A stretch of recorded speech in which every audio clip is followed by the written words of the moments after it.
what makes Pocono so challenging.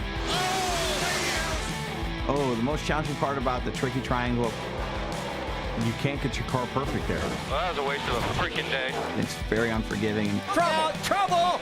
It's out! It's out! Pocono earns its name as the tricky triangle. Look out, guys. Just the challenge of every corner. This is a double-header weekend. It's certainly going to be a test of man and machine here at Pocono Raceway. Best part of a doubleheader weekend at Pocono, 2 shots for a trophy. Junior completes the sweep. He wins at Pocono Raceway. Kurt Busch will win at the Pocono Raceway. Chris Buescher is your winner. Will score his first career win. Second flag, Cory Jr. Good job, boys. Hell yeah. Great job, guys. Kevin Harvick wins at the Pocono Raceway. The 6th career win here at Pocono.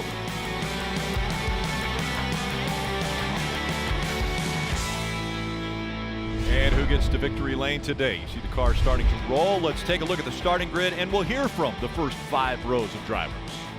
Kyle Larson, Elk Grove, California. William Byron, Charlotte, North Carolina. Kevin Harvick, Bakersfield, California. Joey Logano, Middletown, Connecticut. Kyle Busch, Las Vegas, Nevada. Ross Chastain, Alva, Florida.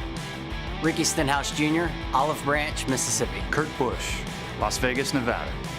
Christopher Bell, Norman, Oklahoma. Denny Hamlin, Chesterfield, Virginia. Back here in row 6, you're going to see Eric Almirola will be starting in that 11th spot and coming off another top 10 finish, his best finish of the season. And Mark Truex Jr. Will start 15th. He's trying to get things turned around, a 2-time winner here. Eric Jones is going to start in the 22nd position. He's got more top 5s at Pocono than any other track, so a good racetrack for Eric. Ryan Blaney, Chase Elliott back there in 27th, 29th, coming from the rear. And let's chat with Kevin Harvick, the driver of the number 4. Again, won here a year ago as part of the doubleheader. We can dial him up on the radio. Hey, Kevin Harvick, it's Dale Jr. in the booth. You got us? Yes, sir.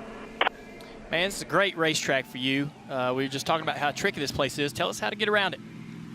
Well, it's a little bit different with the sticky stuff out there, the PJ1. You know, I think as we've gone through the years, you'd want to be right on the bottom right here in turn 3 and early in the throttle and up off the corner. Now you've got a couple options down there. If the car's handled really good, you can run the bottom, but as you go, you want to run in that PJ1, and same thing in turn 1. So most important thing is to be in the throttle off the corner. So hopefully we can do that with our Busch Light Ford Mustang today and have a good day. You guys made some gains last week with a great run at Nashville. How do you keep that going?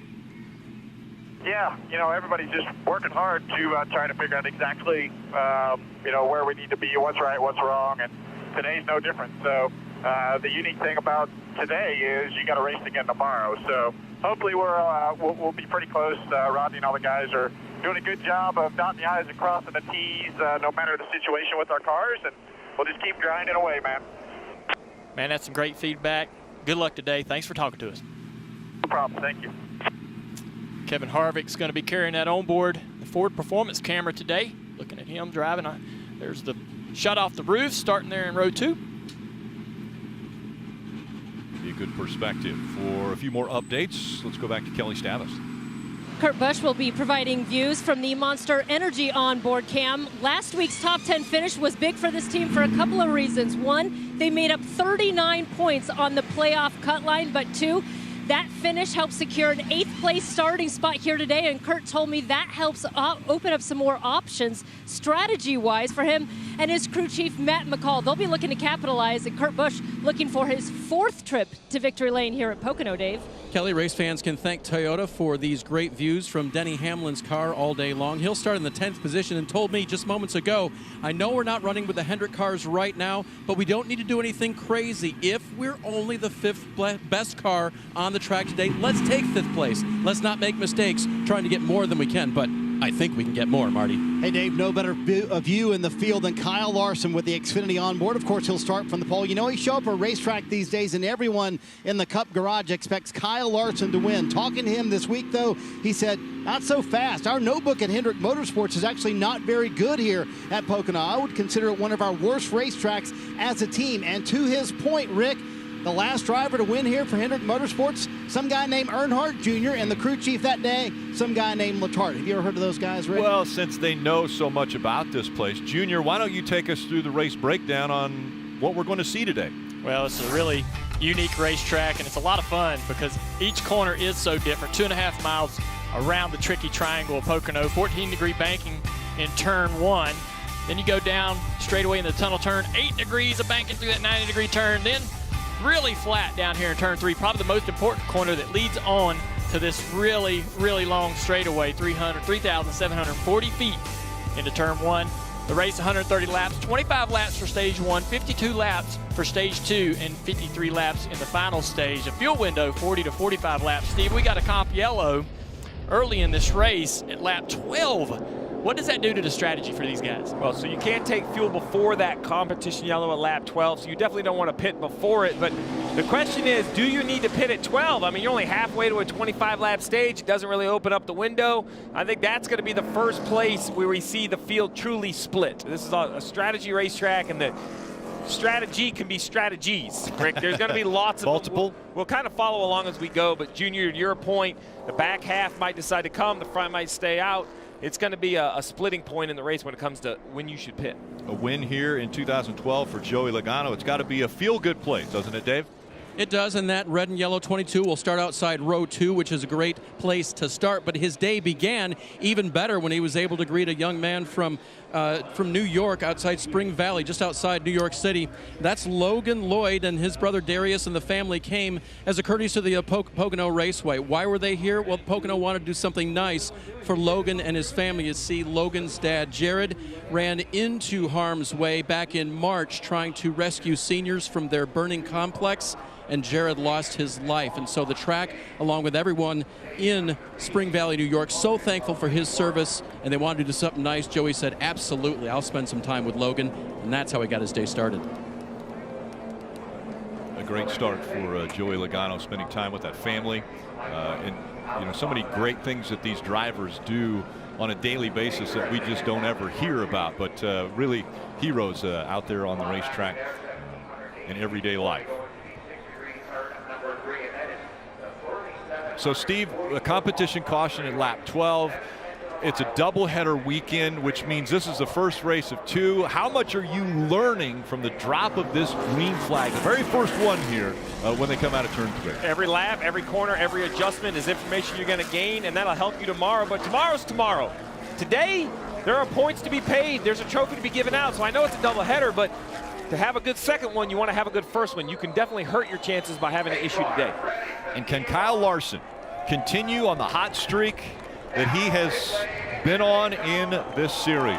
Larson, William Byron, 2 Chevrolets making up row 1 as we get ready for the first race of the doubleheader weekend. Green flag in the air.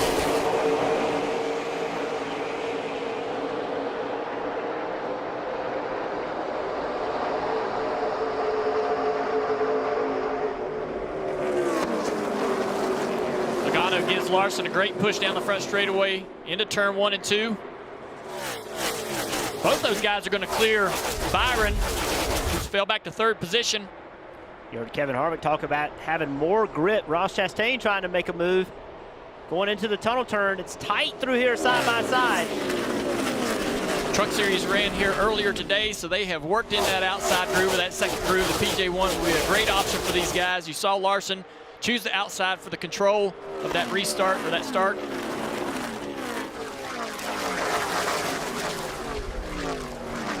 This is a racetrack where we will see on restarts 2, 3, 4, and even 5 wide as they go into turn number 1. But such a long straightaway. We heard Junior talk about over 3,700 feet from the end of turn 3 all the way to turn 1. You are flying.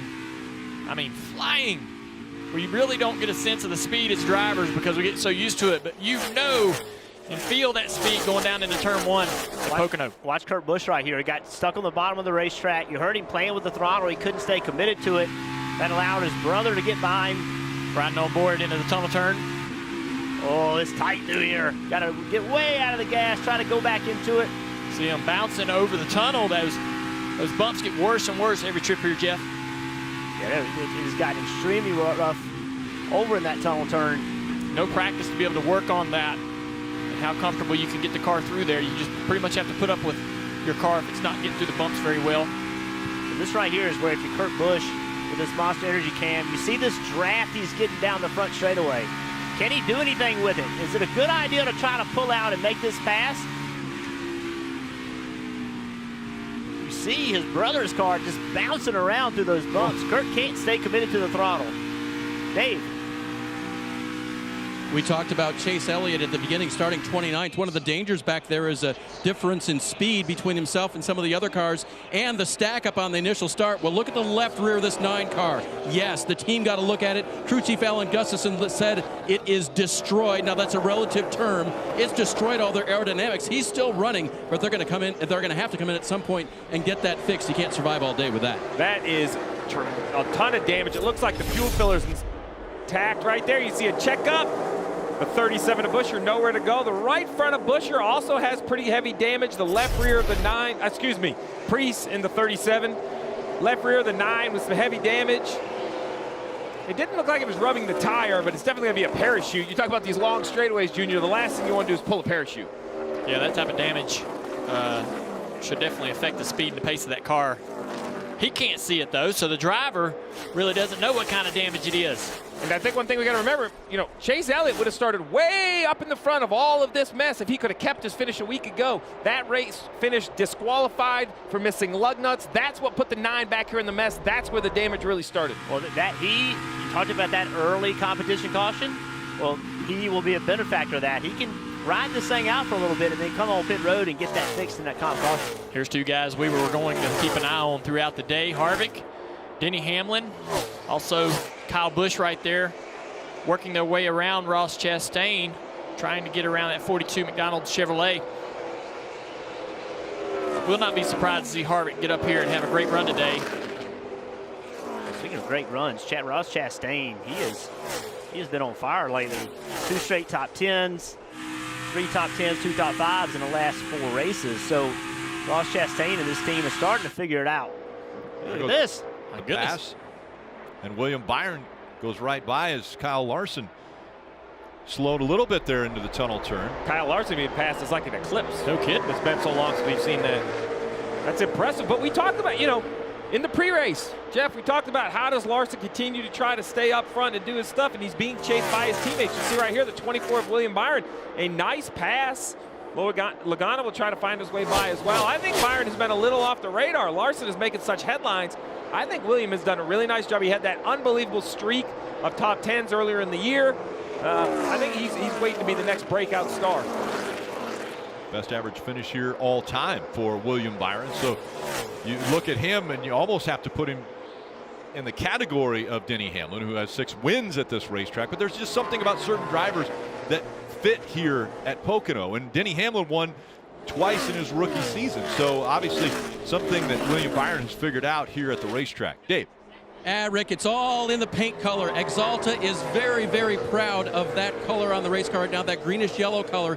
It's called Electrolyte, and it's their color of the year. Most of the time, you'll see it on a Lamborghini or a Porsche. Today, it's on the Chevy Camaro William Byron, and it's out front.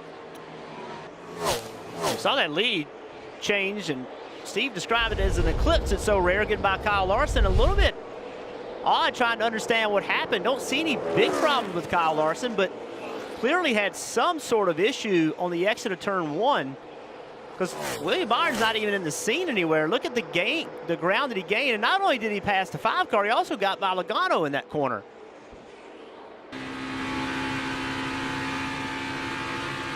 Looking inside, you use the PJ1 there, you'll be all clear behind you. Use the PJ1 into turn 1. So you just heard he said he used the PJ1, so he ran that top lane and got that major momentum run, Marty.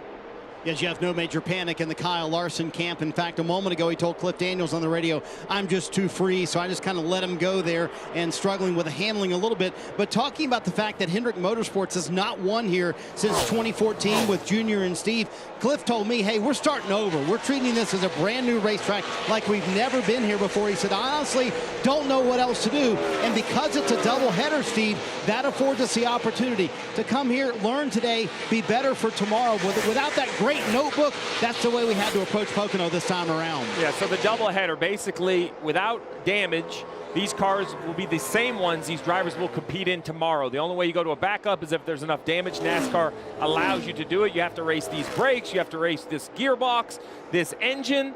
But you do get to get the car back and work on it and make adjustments, Rick. And that's really where that information, that knowledge is going to come through. The other big part is where you start tomorrow. 1st through 20th gets inverted. 21st through the back of the field starts where they finish. So, you know, you want to run up inside that top 20. It helps your opportunity again for tomorrow. As you see the two of Brad Keselowski, another driver we talked about in pre-race, slowly moving up through the field, currently in the 11th position. Brad's been in the news a lot lately with his potential move to Roush Fenway and some ownership there. And I think he's wanting to kind of make a statement on the racetrack, put all that other stuff to bed, and just prove on the track is what he wants to talk about. We see Kyle Busch going by. The 4 of Kevin Harvick on the top of your screen. As you mentioned, Keselowski in the 2, that black number 2, making his move. 2 other drivers in that photo. Caution is out. We're hearing debris in turn number 2 is the reason for the caution. Again, a competition caution scheduled for lap 12, only 8 laps complete. And this has the potential. NASCAR can adjust and make this to competition yellow. We'll see what they have to say. That is a pretty big piece of debris. I assume that's got to be out of the 9, unless there's another car with damage we don't see around here. Shiny, looks like a crush panel.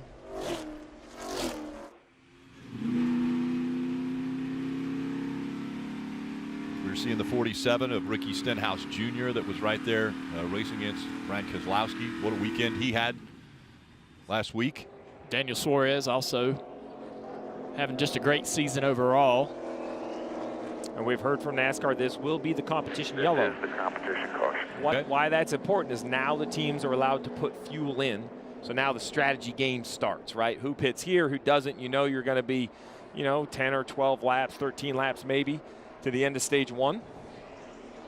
And as crazy as this sounds, Rick, you're 120 laps from the finish. And I know it blows people's mind that we're going to start looking at the finish art, but that's how you have to run this race. You have to start at the finish and work backwards 40, 42 laps. So it's a crew chief, you're looking at this almost like a road course then. Just go to the finish and back it up. You're looking at it like a road course and a jigsaw puzzle, and you're just not sure what's the most important part to complete. You know you want to have track position, but everybody's fighting for the same thing, so it's not quite that simple. Well, you can download the official app of NASCAR and follow the action with free live scoring. There's also in-car cameras and the radio broadcast. All you have to do is search NASCAR in your app store to download and start a free trial today. Coming in here today, what a beautiful view. So many campers as far as the eye can see, and we've got a great perspective of it here. Our aero coverage brought to you by Geico. Well, Rick, Jeff and I were fortunate enough to do a pre-race down on the grid. We took a golf cart ride, and it's kind of out the tunnel. You see at the top of your screen, around the facility, and over here at the booth, you see at the bottom of the screen. And I now know why they call him the mayor. Because every fan out there was thousands of them cheering Yelling, Jeff on. waving. It's just great to have that excitement, right? Having fans back is what makes sports. And we almost stopped and visited a few of them. We had lots of, let's see here, Ross Chastain, first car to pit. A few taking the opportunity and some not. Draw a line in the sand. And we now have 2 strategies, Kelly. And among those pitting, it's Ross Chastain from the 7th position. Ross started off this race just saying he is just too loose everywhere. It looks like a 4 Goodyear tire stop, Dave. And Keselowski in and out. I believe that was just 2 for the 2, but we'll check that. Marty? Martin Truex Jr., Ryan Blaney, also Matt DiBenedetto, all coming down pit road here. Looks like it's going to be 4 tires for most of these guys. Actually 2 for Truex as well for Matty D. And that's all cars kind of saying they're too loose early in this run. Loose, the word, and they'll do a little repair to the 9 of Chase Elliott before we get ready for the restart. We come back.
NASCAR on NBCSN is brought to you by Ford, built Ford proud, and by PNC Bank, changing how you handle overdrafts with low cash mode.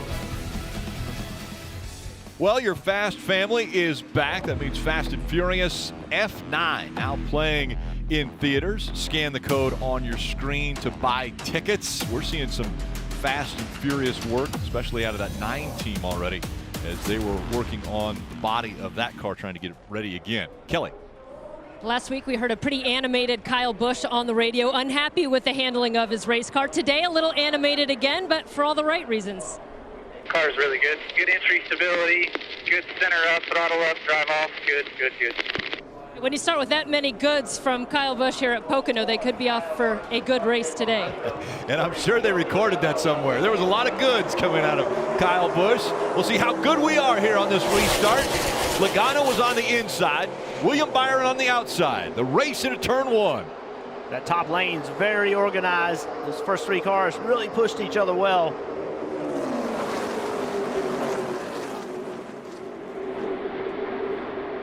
Kyle Busch on the outside. Oh, that was close.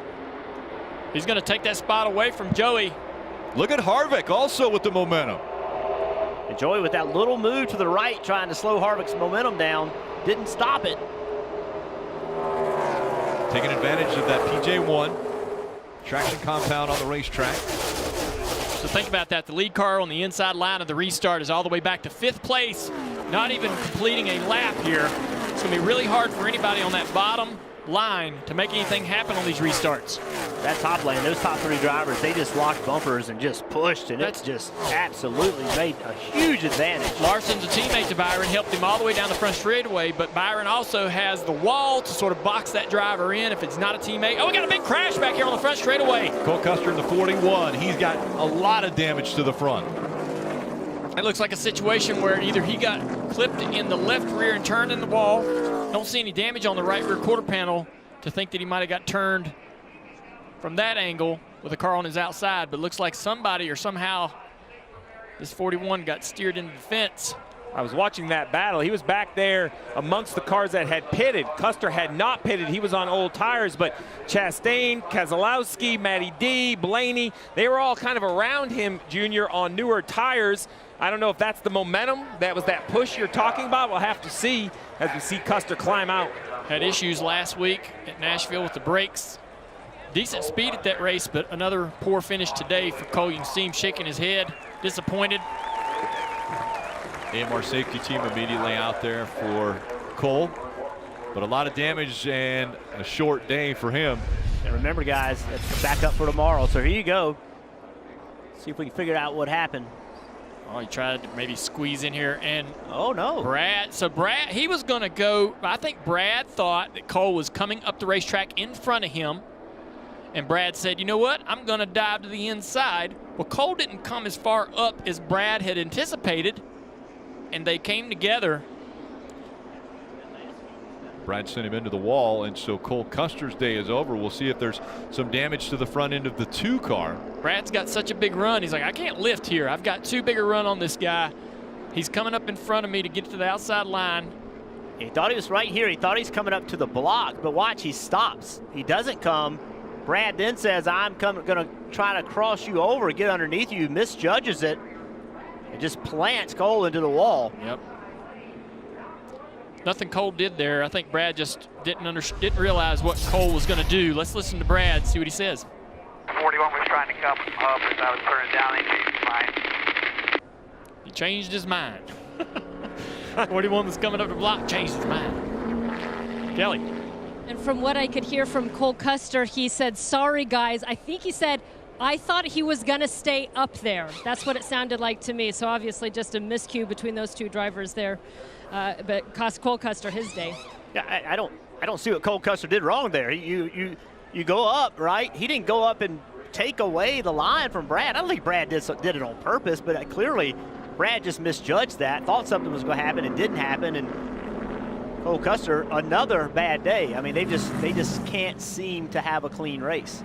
Steve, how much damage is too much where you want to come in and get that fixed before this next break. And that what they see, guys, are those close-up pictures we show them on NBC, and they're able to see that, yes, indeed, they will want to pit. Jeremy Bones, the crew chief, calling it pretty pushed in. We need to bring you in. So this is they had a plan. They pitted underneath the competition yellow, took 2 tires. They were going to stay out, I imagine, at the stage end, flip this whole situation, get track position, and now they're going to be racing from behind. You see Mustang below the U and the S. A lot of damage down there, Dave. Now the most important thing is make sure that the grill's intact, and see as the team goes to work. Yeah, they're talking about sealing it up, Steve, and maybe you can allude to the areas that they're talking about. With 10 laps to go in this stage, they'll have another opportunity, but what do they mean by sealing it up? I think they just want to make sure they're controlling the air that goes in there. My concern would be not really the damage to the body, but the damage behind the nose, what you don't see. The ductwork directing the air through the radiator. If that gets knocked loose, then the car runs warm just because the air is not being pushed through the radiator. The one thing I am thankful, if I'm the 2 team, is that splitter is still straight. It did not pull the splitter up in the middle of that car. That would be game over if you affect that. Running down that front stretch at about 170 miles per hour and just misjudged it. Keselowski gets into the back of the 41. Cole Custer's day is done.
Getting ready for the restarts, and it's William Byron on the outside. Kyle Larson decided to go up behind that 24, and then it's Kyle Busch on the inside of row 1. So again, you get to choose. And a little bit further back, Steve, who are you seeing? The 42, that McDonald's colors for Ross Chastain, 4 brand new tires as the field approaches the Geico restart zone.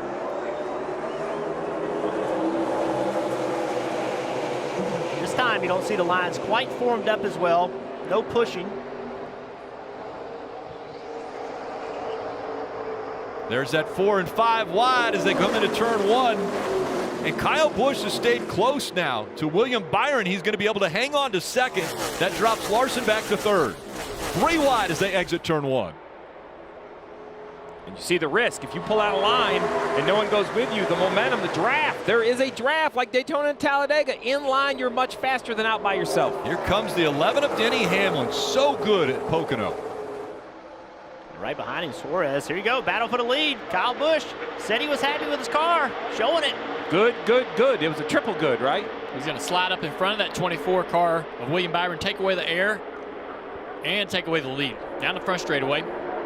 Guys, I'm seeing a little bit of a trend here. Both times we have had a lead change, it's come off of turn 2. Somebody's got in and through turn 2 better and taken that momentum and been able to make the pass for the lead. Tunnel's one of the most challenging corners to get through. There's bumps that have gotten worse over the wintertime. The guys are going through there and trying to figure out how to get their cars through that corner. William Byron taking the fight back to Kyle Busch down the back straightaway, draws near off of the turn 1. Can't make a pass. Pushes the 18 car away. You talked about the draft, Steve. That beach ball effect that we have at Daytona and Talladega is here as well. You drive up on a guy, kind of got to pull out and make a move, or you're going to push him away from you.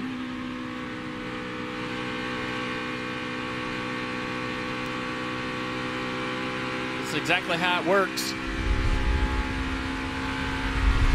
Let's take a look here and see the air coming off the back of that car. And the air sort of rolls and tumbles off of the back of the spoiler. And it's very disturbed right on the back bumper there. And when you drive up behind a car, it's like a bubble or a beach ball that pushes that lead car away. There you go, right there. You see that trailing car. He moves up and kind of animated that bubble in there, but that's what happens. It just takes that air and pushes that car forward. Yeah, so the run you get, the best thing to do, I think, in my mind, is to pull to the left or the right of that lead car before you get to that ball, right? Before you start to push him away and give him an advantage. But he can see that happening, and that gives him the opportunity to block you before you even get there. So it's really tough. You got to get some pretty big runs on these guys. Drivers, do you see those fans off on the right side when you come out of turn 3 here? I mean, that long straightaway where all those people are standing on their feet cheering you on. Oh yeah, exit in turn 4 of any racetrack. You see a lead change and you're the guy making it happen. You're going to see the fans react to it coming off of the corner. It's a great energy, gives you a lot of motivation inside that car, Marty. Hey, Dale, look who's hanging around the top 5. Kevin Harvick sitting in the 4th position. You talked about what a big weekend this was going to be for the 4 team because, after all, last year they won one race and finished 2nd in the other. I talked to Rodney Childress about that, and he said internally for these 550 horsepower races, we've had some arguments, honestly. We've disagreed on what the package should be for our car, what we should bring to the racetrack. But Nashville last week was a massive step in the right direction, we felt like, for the race team. So we're bringing some different concepts. I would say it's paying off so far. So, Junior, if it's a big weekend for Harvick, I think so far, 20-some laps in, they've answered the bell. Yeah, we saw the performance in that car last week. You're right. I think that they're making some changes about what they're going to bring to the racetrack. Aerodynamically, what they're doing to the bodies of their cars, the mentality of what they think they need is changing right now in this point in the season that could affect their opportunity to run for that championship later on. You know what's impressive to me about this 4 car, listen, they don't have the wins, the top 5s, laps led. They're not fast like they were last year, but they're managing the races, right? And when you're a guy like Harvick that's used to winning and being up front, and now you can't, you got to switch gears. You got to find a way to say, I got to finish 8th with a 12th place car. And Kevin Harvick and this team have done a nice job of managing this year without the speed that they're accustomed to having. Well, managing the year, let's talk about managing the racetrack. We see right there the driver telemetry, 5 green lights as he goes down to turn 1. And as we're on board with the 4, we see a few cars peel off the pit. Not a big surprise before the end of stage 1. Down into turn 1, just a touch of brake with all of the drag on these cars. They kind of slow down on their own now, Kelly. As we see some cars starting to come to pit road, including the 10 here of Eric Almirola, says the car just feels slow on the straightaway.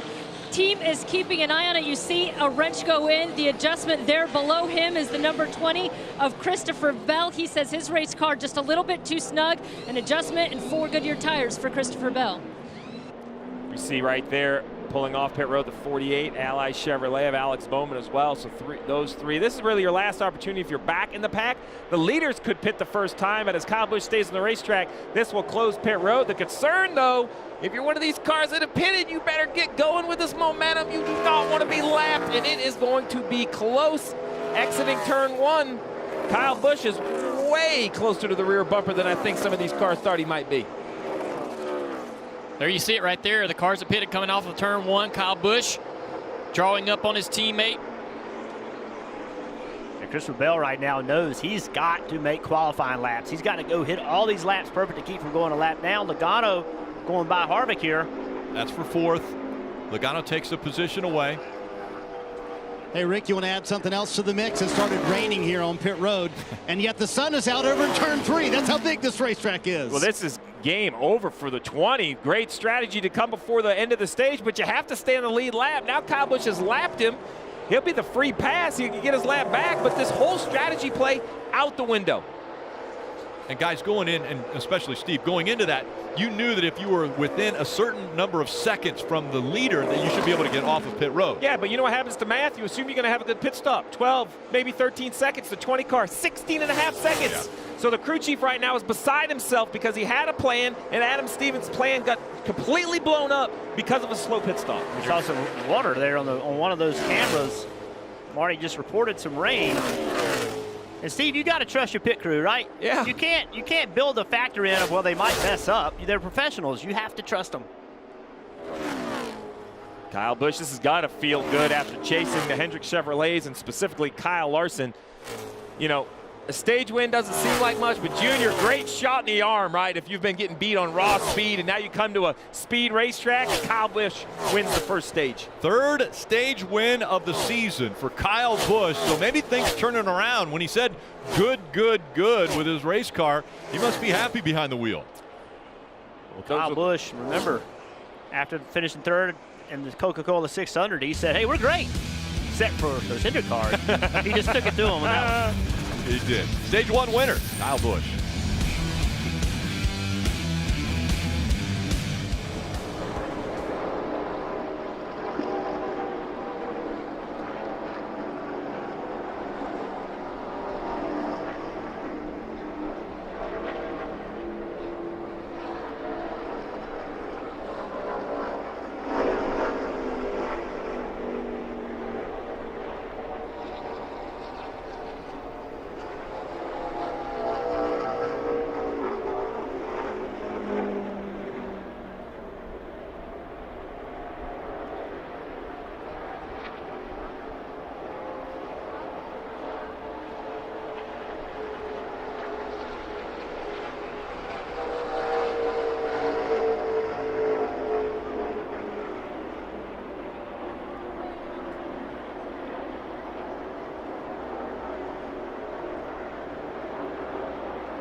Looking forward to NBC Sports on Sirius XM this week.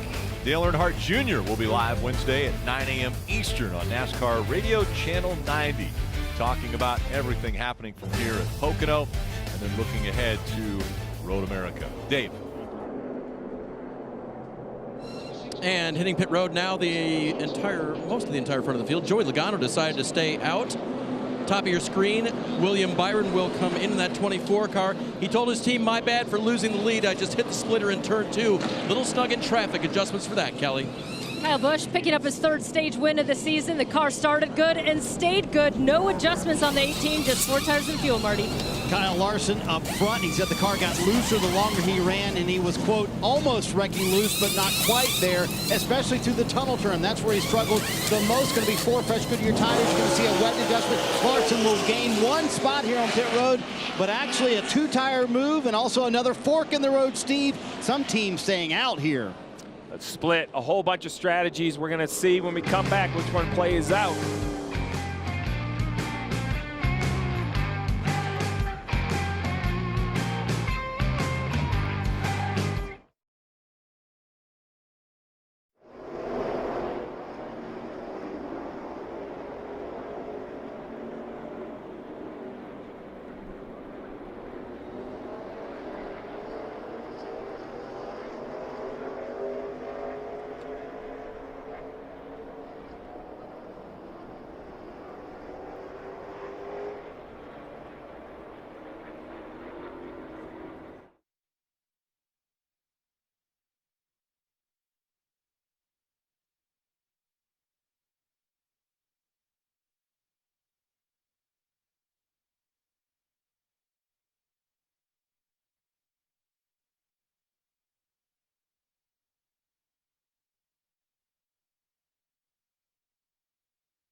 Packed infield here at Pocono for the NASCAR Cup Series. PoconoOrganics.com, 325 on NBCSN. And right in the middle of it all is Jack.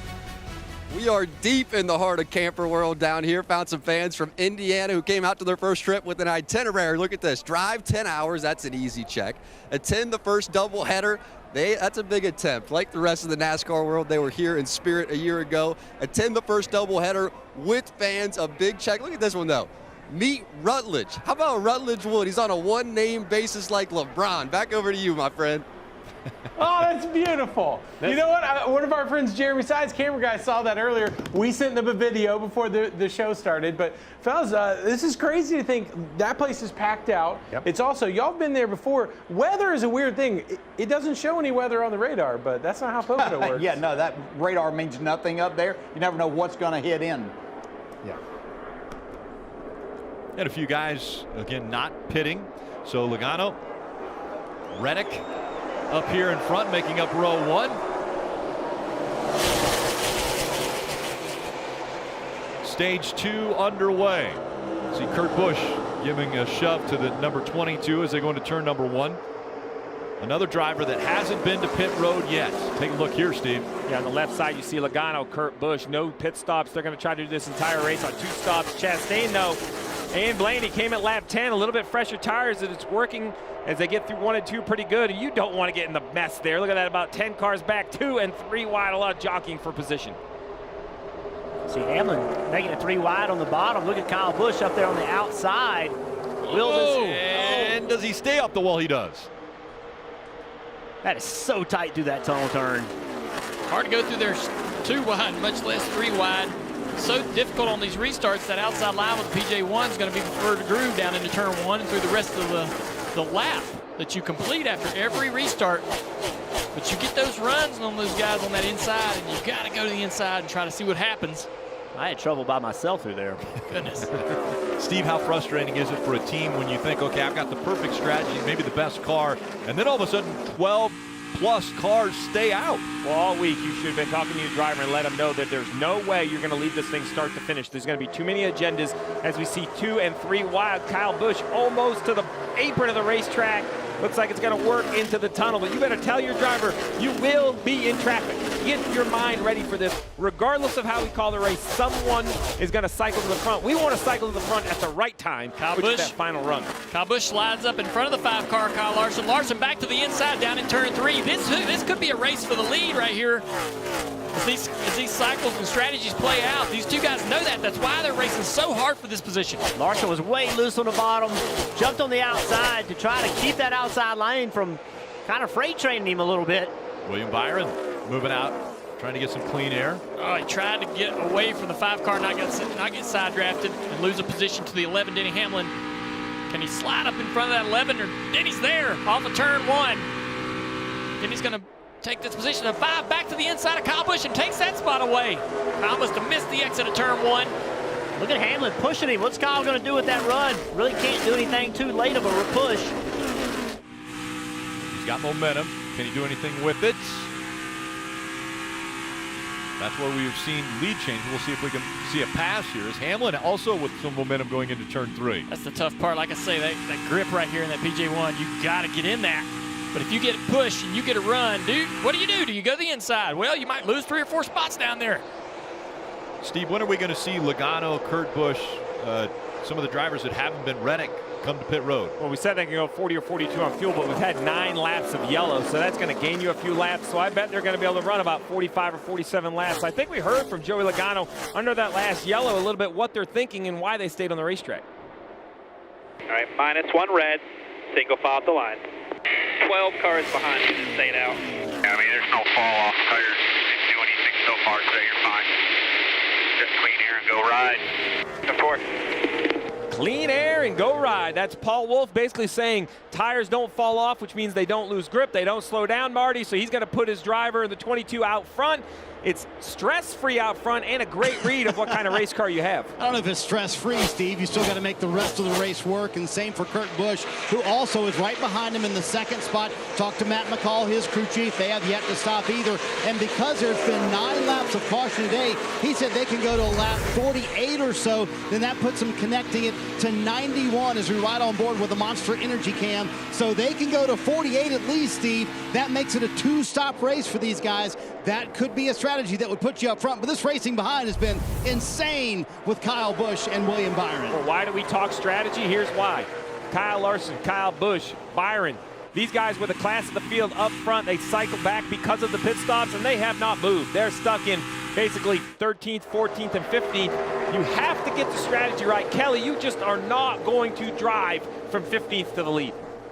Well, there's more on top of that right now for Kyle Busch. We saw the 5 of Kyle Larson get back around him, and then Kyle came on the radio and said, I don't know what the heck happened, but all of a sudden turn 1 was like ice.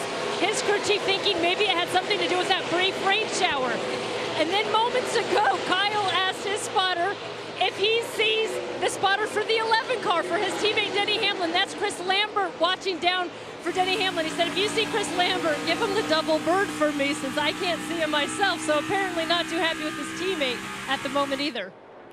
Well, they have been in a fight, all these 4 cars. Larson Byron, Busch, Hamlin, they have been going at each other.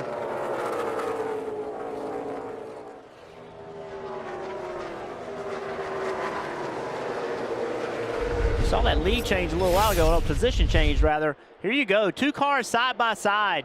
Larson was underneath the 43 car, and it just slowed him up so much that Kyle Busch just easily jumps to the inside, has him 3 wide, making so much draft it slows him down, and took advantage of it. That's what you're going to have to do all day. You're going to have to try to find those opportunities. Let's go listen to Kyle Busch. See Lambert? Yes. Yep. Temple. Give double bird since I can't give it to the driver. Does he can't see me? Okay, so listen, Kelly said it, and now we've heard it. I've heard of a lot of messages through the spotter, but never a double bird. Yeah. I like that. Junior, that's something I figured you could try to pull off. These cars are running up on some a little bit slower vehicles. You see Larson pushing his teammate, Alex Bowman. They're going to go by the 14 car, Chase Briscoe. And this now Larson, yeah. And this is where you have to be careful. If you don't clear them and you get caught side by side, it's going to slow you down so much. Look at William Byron trying to make that move. So what's Busch going to do? He's going to try to push him. He's like, I'm not trying to pass you. I'm trying to push you. Sit still. Is this tandem? Are they working together to go faster? They are, but William didn't know they were going to be. He was pretty convinced he was going to be under attack. So William gets pushed down into the corner on the inside of his teammate. The 18 car is going to have another run here. He's going to try to go to the inside. Side draft a little bit right here. He's going to pull away from him, move away from him, so he can try to stop that side draft from William. And William moved down with him, trying to prevent that. Too much corner speed. Look at the 5 Larson using the apron in the tunnel to get under the 6 car, Ryan Newman. That's a working race car when you can use that apron. Here comes some momentum out of the 18 of Kyle Busch as they work their way through 3, and we go NASCAR nonstop.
For only $2.99 a month, you can go inside the headset with access to NASCAR Scanner. Listen in on Pit Strategy, which we have seen a lot already here at Pocono today. All you have to do is visit NASCAR.com/scanner to start your subscription today. Marty?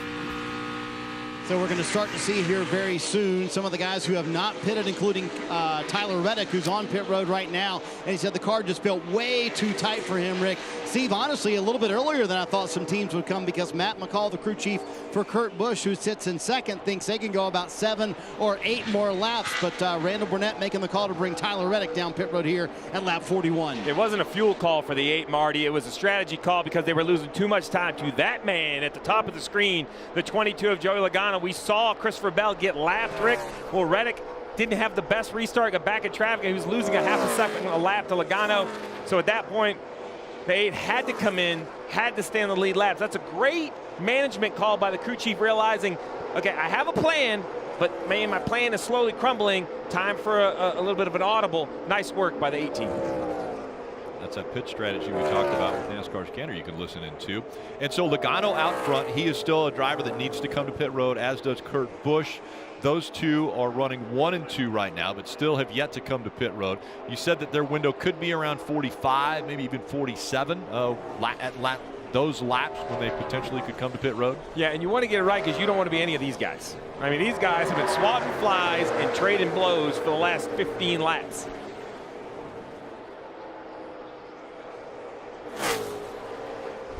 Kyle Busch, you talked about the fight going on. Kyle Busch trying that upper lane off the tunnel turn. He almost got in the wall. Big lift right there to keep from making contact. Just trying to get in a little bit cleaner air, run that outside lane, and the grip just wasn't there. Hey. All that great dicing we've been watching. The 24 crew chief, Rudy Fugle, might have made him just a little bit nervous. Race cars, don't get frustrated with it. Make sure you fast race cars. Both of you are fast, doing a good job with it. That's good. Bruce him through. That's fine. You guys are passing people. That's good. That is not an unfamiliar voice of encouragement, of course, for William Byron. Almost won a truck championship together back in 2016. So nice to have Rudy on the box this year as a rookie Cup crew chief, and they have been gelling. A lot of speed in that 24 car. We saw Rudy Fugle in the garage this morning talking to him about, the transition, him coming over and being the Cup crew chief for William Byron, and listening to Chad Knaus and that knowledge that Knaus has about what these guys go through on a daily basis. Well, as I look at this 24 on racetrack, there's no way you can't look at that car without thinking about Jeff Gordon, the guy that made the 24 so famous. And huge news out of Hendrick Motorsports. Our friend Jeff won't be back in the Fox booth because he's taking a assistant or co-chairman role, basically number 2 to Mr. Hendrick. Give him whatever title you want. It's real simple. Mr. Hendrick's the boss, and Jeff Gordon's going to be the guy right underneath him, helping him run Hendrick Motorsports. I think this is the role that has been coming for years. Yeah. A position he's been groomed for. Excited for Hendrick Motorsports. Super happy for my friend Jeff. He's done great things in the sport, and his legacy will continue now running a race team. I think a lot of people looked at the current owners out there and thought, okay, well, here's Rick Hendrick, who's been in this for a long time. They've got the most wins of any organization in Cup Series. And they thought, okay, at some point in time, these guys are going to have to step aside, and someone else is going to have to run those companies. I think this was the first step that we saw in ownership, where you see Jeff Gordon now will be, like you mentioned, vice chair of Hendrick Motorsports. I just call it number 2. All those titles are too much. He's number 2, number 2 at the company. Mr. H and number 2. So William Byron can yell at Jeff Gordon on Monday that his teammate wouldn't get out of the way, because that's what he wants right now. You see right there, Kyle Larson was able to get by Alex Bowman, and William Byron just got stuck behind him. Has not been able to. Our leaders coming to pit road. First and second place, Kurt Busch, Joe Logano, peel off, Dave. Number 2 to pit road for the very first time today with 86 laps remaining in the race. They'll pit one more time, split this in half.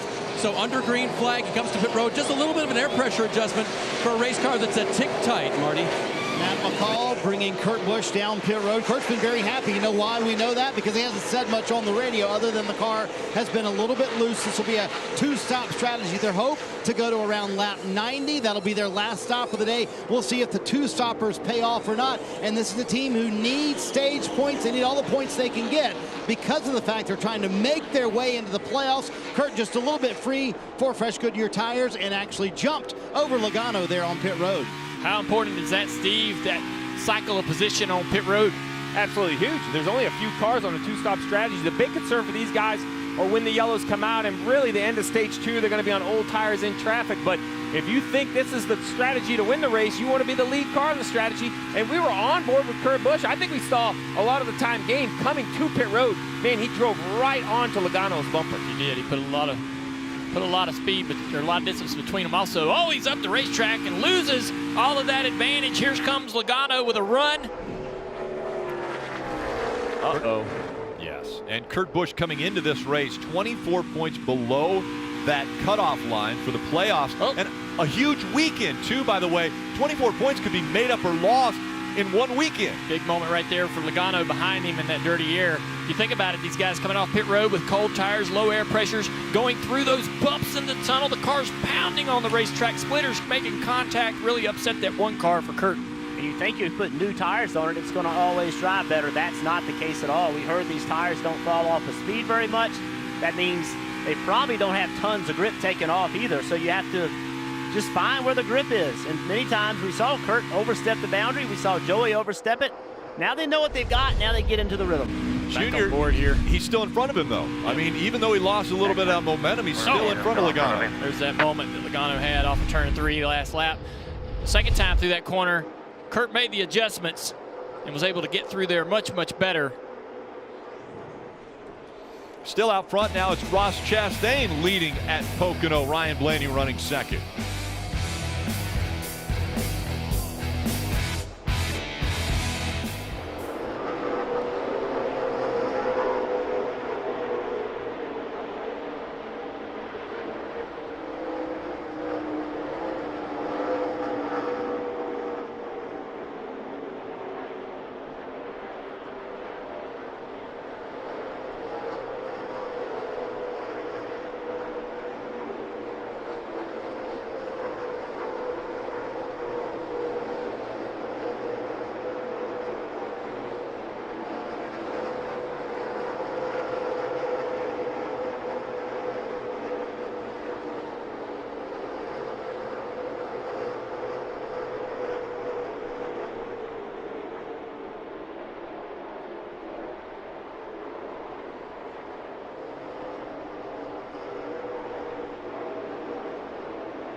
The beautiful Pocono Mountains and the Poconos, where families come to have so much fun. Bushkill Falls, beautiful views here in this area, and obviously great racing as well at Pocono. which we are enjoying right now. And actually, Ross Chastain is enjoying it the most out of anyone, as he is up front, has Ryan Blaney behind him running in that second position. Take a look at our Toyota driver update, and Bubba Wallace right now in the top 5, currently running in the 4th position, started back in 20th, so cycling through. He was on pit road on lap 10 like so many others and has moved his way up to the front, and right now it looks like he's running pretty well. He's got the big boss here, doesn't he, Kelly?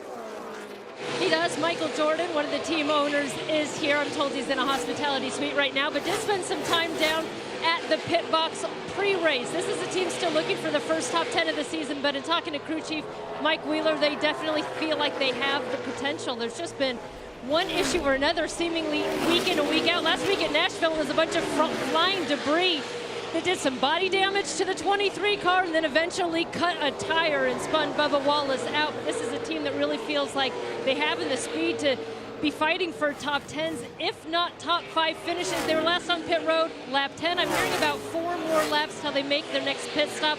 Bubba Wallace just a little bit tight in certain spots of this racetrack. Kelly, Bubba Wallace, obviously with the ownership of Michael Jordan, Denny Hamlin, a lot of pressure on him. A lot of eyes are on that team, the 2311 team forming for this year.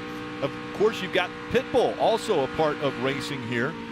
Oh, and we got a big Ryan Newman, and that 0-0, it looked like also of Quinn Houff bumping through the infield. The caution has come out. Was a surprise. 6 car with a little bit of damage, similar to what Chase Elliott has. Was knocked out. I hit both ends. Hit both ends. Contact with outside wall there for Ryan in turn 1, exiting turn 1.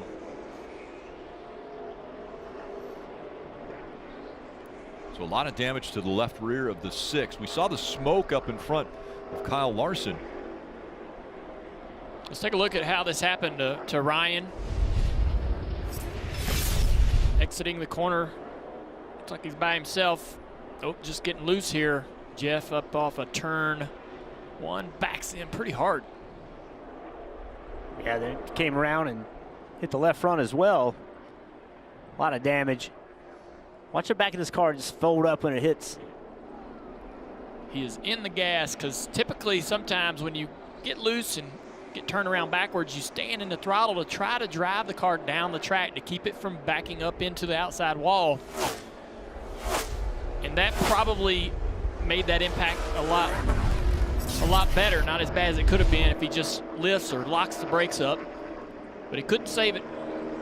There's some good damage there. It's going to make him, he's going to have to drive a difficult race car for the rest of the day. That's one of the toughest things in racing, is to have to drive a damaged car and stay out of everybody's way. It's a tough place to find somewhere to go and get out of the leader's way. So, Marty, what you got on the 12 car? Well, I think this was not a good caution for those guys getting ready to come down pit road, including Ryan Blaney. Todd Gordon literally just sunk his head here on pit road because, see, they've already had to flip to the reserve switch. They're hoping pit road is open. I think they're coming whether pit road is open or not this time because they're worried they would run out of fuel. Such a long caution lap here at Pocono. Yeah, and with the car sitting flat like that at point, you can you have a little trouble picking up the fuel. You see a little swerving right there, just making sure the fuel stays in the right corner. The fuel cell can be picked up, but a big break actually for Logano.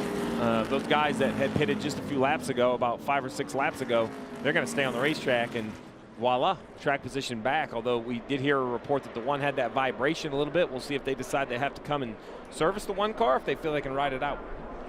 Ross Chastain, race leader, has made his way to pit road and leading quite a few cars down pit road, Kelly.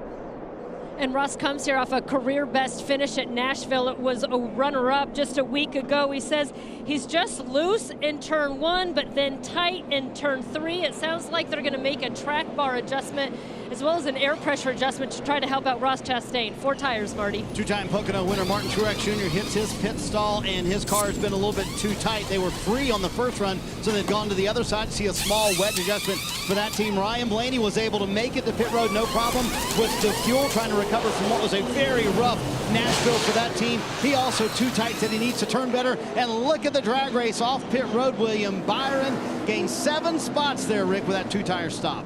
Sure did. Yeah. Steve, a lot of strategy here. Well, a lot of strategy. Byron wants track position of the guys that came off pit road, but we expected the 22 to stay on the racetrack. But look right there, third car in line, the 18 of Kyle Busch. Another audible call. We'll see if this works out as we head to break. The 6 of Ryan Newman, heavy damage.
NASCAR on NBCSN is brought to you by Liberty Mutual. Only pay for what you need. Credit One Bank, the official credit card of NASCAR. Visit gocreditone.com.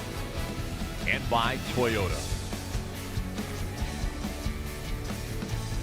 Well, the Peacock Original Lost Speedways returns with Season 2. That means our buddy Dale Earnhardt Jr. and Matthew Dillner continuing to uncover those rich histories behind America's forgotten racetracks. You can sign up at peacocktv.com. That starts July 1st. All right, Junior, give us a little sneak peek. What was your favorite track that you found this year? Well, we had a great time putting together Season 2, and everything, in my opinion, for this season is just a better version of last season. Our production crew, the quality of the shows are better. July 1st, Peacock TV. I can't wait for everybody to see it. We go to Daytona, Pennsboro, West Virginia, Myrtle Beach, South Carolina, just a lot of great tracks. Texas World Speedway, that is a great episode, but I don't really have a favorite. I'm just happy for everybody to see them all. Cool. It's going to be a lot of fun. One of the things that comes along with pit strategy is maybe the driver doesn't agree with it sometimes, listening to Kyle Busch's radio. You sure? Yeah, stay out. We're pretty lonely. Pretty lonely. Kelly? Lonely indeed. Ahead of that, I did hear discussion about how much better the race car was, typically out in clean air like we hear so often. So I think part of that strategy was just to get him back up there, to get the handling of the race car better once again. But Steve, I'll leave it to you to let us know if this can work out for the 18. But I think they're delaying the inevitable, Kelly, because Kyle Busch and McDowell, the top two cars, must pit twice to finish this race. And they are the only two cars on the racetrack that must pit twice. So in a track where track position's king and coming down pit road seems to mire you back in traffic, I think they're, I think they're delaying the inevitable, Dave. I think the 34, unfortunately, is in the same situation. And Drew Blickensderfer just told me, but maybe I can just take 2 on that final stop where others may need to take 4. I can save time there. All right. Hey, Dave, that's a pretty good little sell. You're maybe convincing me that's not completely awful. But, Jeff, I don't love it. I still don't love it. Well, I'll tell you who loves it is William Byron. William Byron was in 6th place. And on this choose opportunity, almost everybody in front of him picked the top. Well, he rolled up and went all the way from 6th to restart here in 3rd. He took the bottom, hoping that he's quicker than that 34 car of McDowell and can clear him and come out of turn 1 in 3rd. Pace car will make his way onto pit road. The field approaches the Geico restart zone once again. 20 laps remaining in stage 2. That outside line's connected and pushing McDowell in the back of that 18 car, the M&M's Camry. How about the brothers fighting for the lead here? Kyle on the outside, Kurt on the inside. And they'll pull away.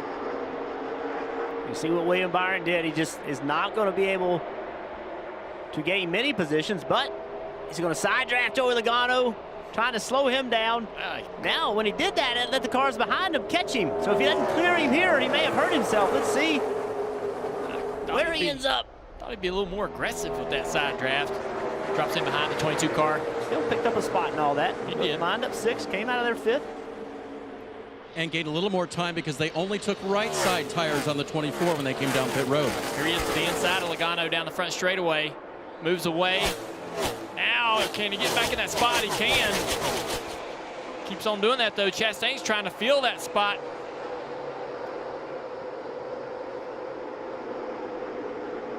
Ooh, he pushed that 22 down in the corner. I'm really surprised he's able to stay to the back of that 22 car, even through the corner with the big spoiler on the back. You'd think he'd get real tight and lose some air. Remember last week we saw a car that close to another car, how sideways they would get. They couldn't keep control, but with this racetrack and these spoilers and all that downforce, it's hard to move somebody out of the way. His teammates right here, the 11.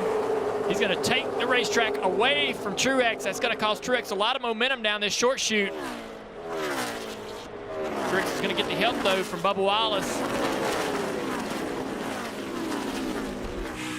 Steve, just to let you know, the 6 team, their clock got reset for the DVP. Yeah, they made minimum. Oh, and a big accident. Cory LaJoie involved in the 7.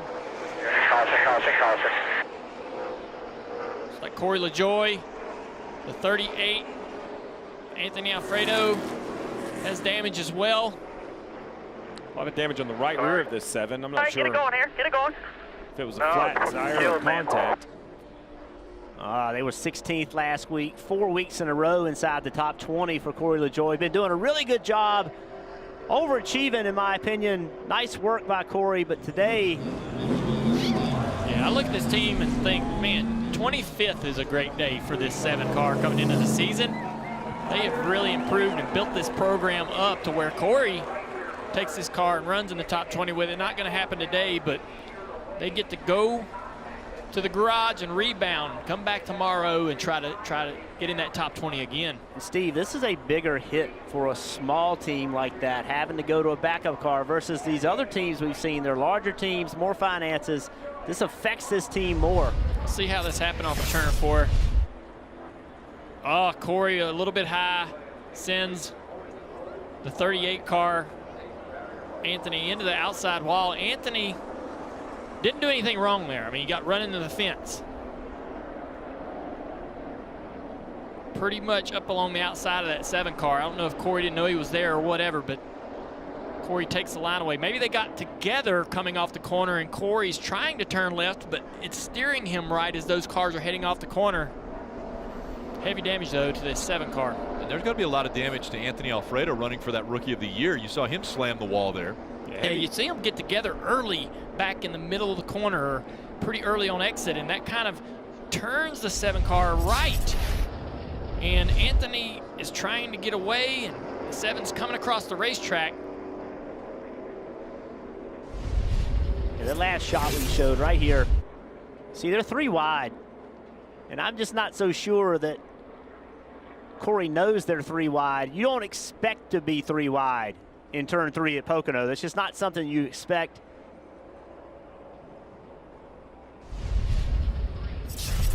wrecks happen in racing, you know.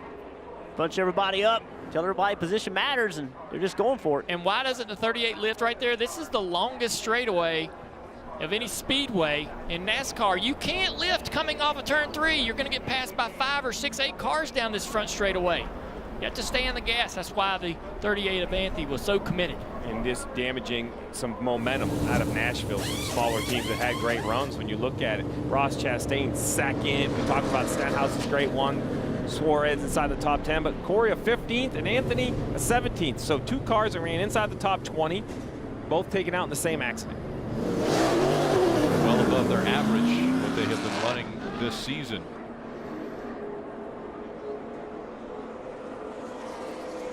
So they'll be on the clock. The 7 will be on the clock. Steve, what's the odds of them being able to meet minimum speed? I mean, I think they might be able to if they get everything clearance, but not competitive for the rest of the day. We'll be back with more from Pocono.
The race is on. The first 500 fans to visit NASCAR.com/kids500 and enter the code DRAG will take home a NASCAR Kids Club Toyota Camry die-cast car. And I tell you what, it has really been a family fun weekend here at Pocono. We're going to see more of these. New Hampshire, Michigan, Watkins Glen also scheduling for more family fun weekends and a great opportunity for the whole family to come out and enjoy racing. Now, Steve, we just heard the 5 car of Kyle Larson on the radio talking about their situation that they're in right now, strategy-wise. Listen in. Okay, with the 24 taking 2, did he get enough fuel that way? Yeah, he will have enough fuel to stay out of the stage and still hit his window. You know, if he has to take 4 in final stop, you know, if we take 2 and he takes 4, we can beat him there unless they take opposite. If they take left, if they think their rights are in good enough shape. So just have to see how it plays out, see how many yellows we get. I love it. We're not even halfway, and that is Pocono in a nutshell. That is the 7th place car, talking about the 5th place car. Cliff Daniels already understands who he's racing, on what strategy, how many tires they need to take. It's not just your strategy, Jeff. It's also your competitor's strategy, and you're trying to play chess against them, stay one step ahead. And remember the conversation we had with Cliff Daniels a few days ago? He said Kyle Larson's watching the race while he's driving. He knew asked the question, what's going on with their competition? Those two guys are synced up together. Yeah, he says he's always looking at the competition around and where they are running. As we get ready for the restart, 14 laps to go in stage 2. And that was interesting, Steve. You're already talking strategy at the end of the race, and we haven't even made it to the halfway point of this race. 3 wide as they go into 1. Look at Ryan Blaney dive in there. Wow, he dives in and takes the line away from the 42. Chastain's going to be a 3 wide now in a situation with Denny Hamlin. Larson on the outside, just dropping like a rock now. Losing position after position after position down the back straightaway. Alex Bowman got behind the 11 of Denny Hamlin to push him forward. We're hearing a restart violation for Ricky Stenhouse Jr. Chastain is just that's a great example of how you can be put in the wrong situations on a restart, and it can cost you so many positions. He's just now regrouping as we come down the front straightaway after starting on the 2nd row. We're hearing that Ricky Stenhouse Jr. at 47 was laying back, meaning he was way far from behind the rear bumper of the car in front of him, trying to build some momentum. Larson trying to get around the 34 car. Michael McDowell, he's way, way low here, trying to stay away from the side draft. McDowell's going to allow him to have it down here in the tunnel through the bumps. Smart move to let him have it and not race him side by side through there and slow the momentum down and allow the car behind you, Reddick, to get a run. So, Steve, when you're looking at where these guys are running right now and strategy, when guys will have to come in, who's right now in the best position? Well, I still like Kurt Busch and Joey Logano. I think they have the advantage. They have the track position. They're going to have to pit a little bit sooner than Byron or Blaney. As we see the 47, you mentioned that restart violation serving as penalty right there on the bottom of the screen. But, I mean, it's going to come down to these restarts. You know, one pass. Dale, you said it earlier, right? This may be the pass for the lead. That's the most important thing. You have to race every guy because you don't know how this is going to cycle out. There's no giving away any sort of free positions. Denny Hamlin on the inside of Tyler Reddick into the tunnel. Tyler backs off. Then he takes the position as they run up behind Michael McDowell here in the 34. Down into turn 3. It's a great track for Denny. He's working his way through the pack here.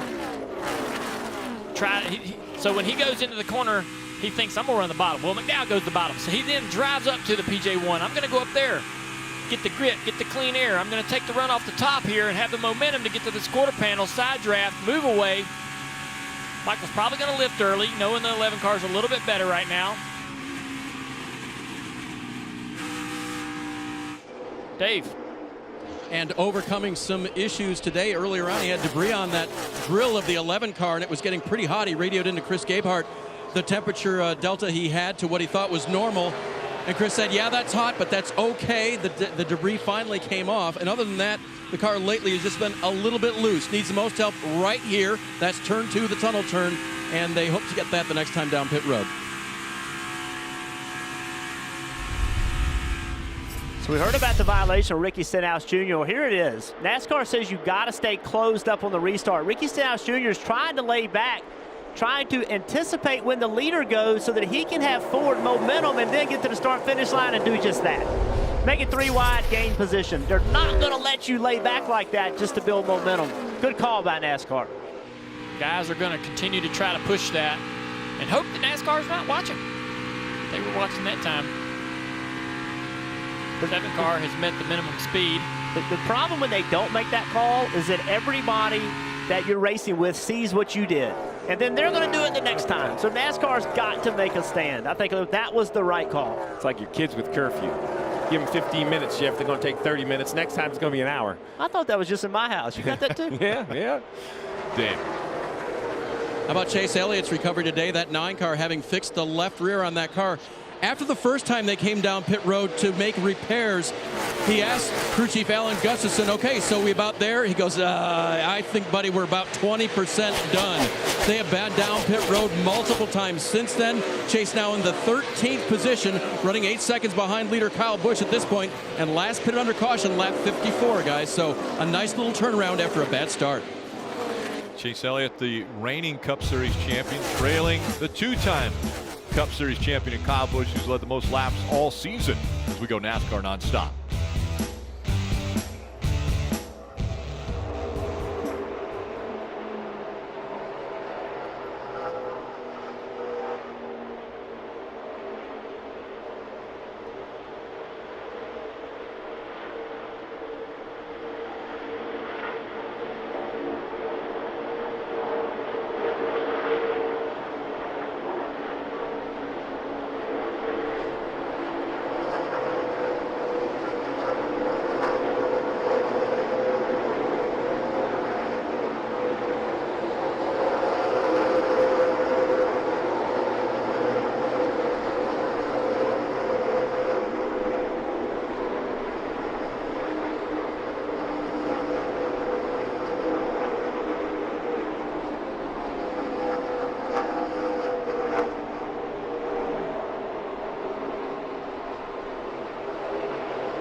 Saw it nonstop. Ross Chastain slams into the wall, now brings out the caution. This is the 6th caution today.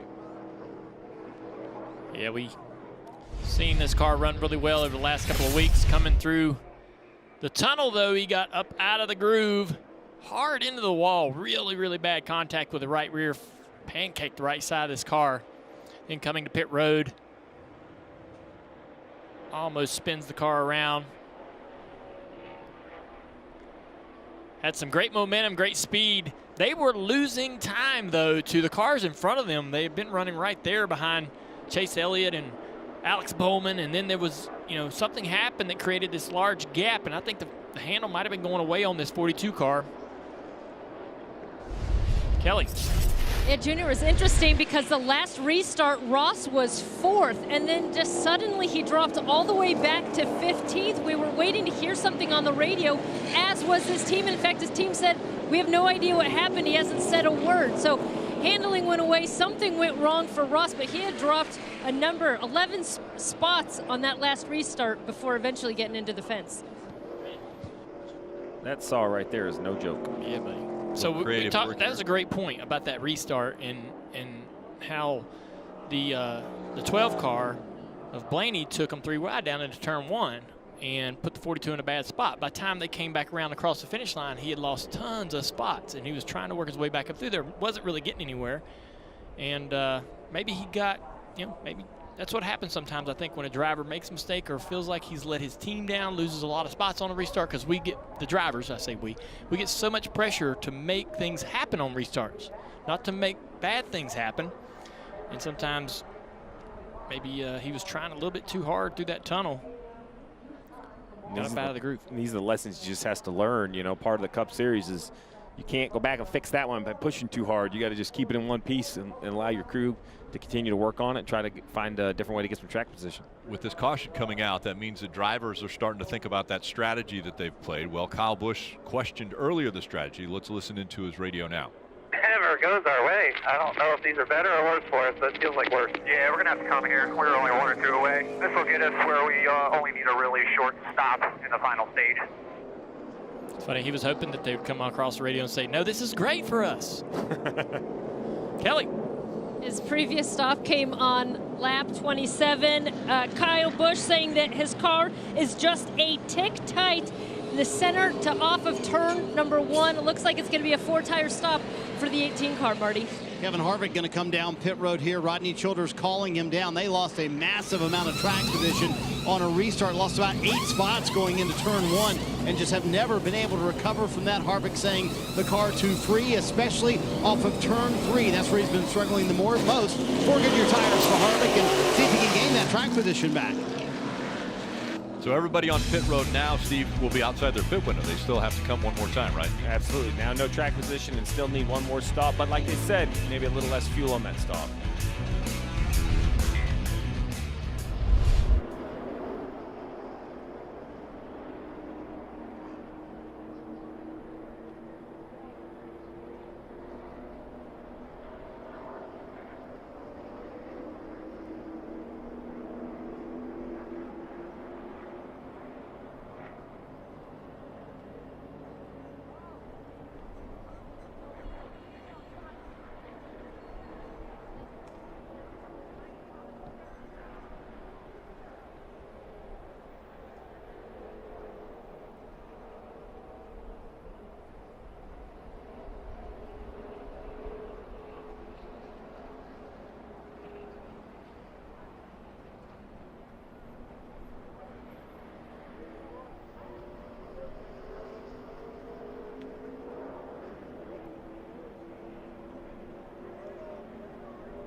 Things have been loud around here at Pocono with the flyover, firing the engines. Well, July 4th just got louder.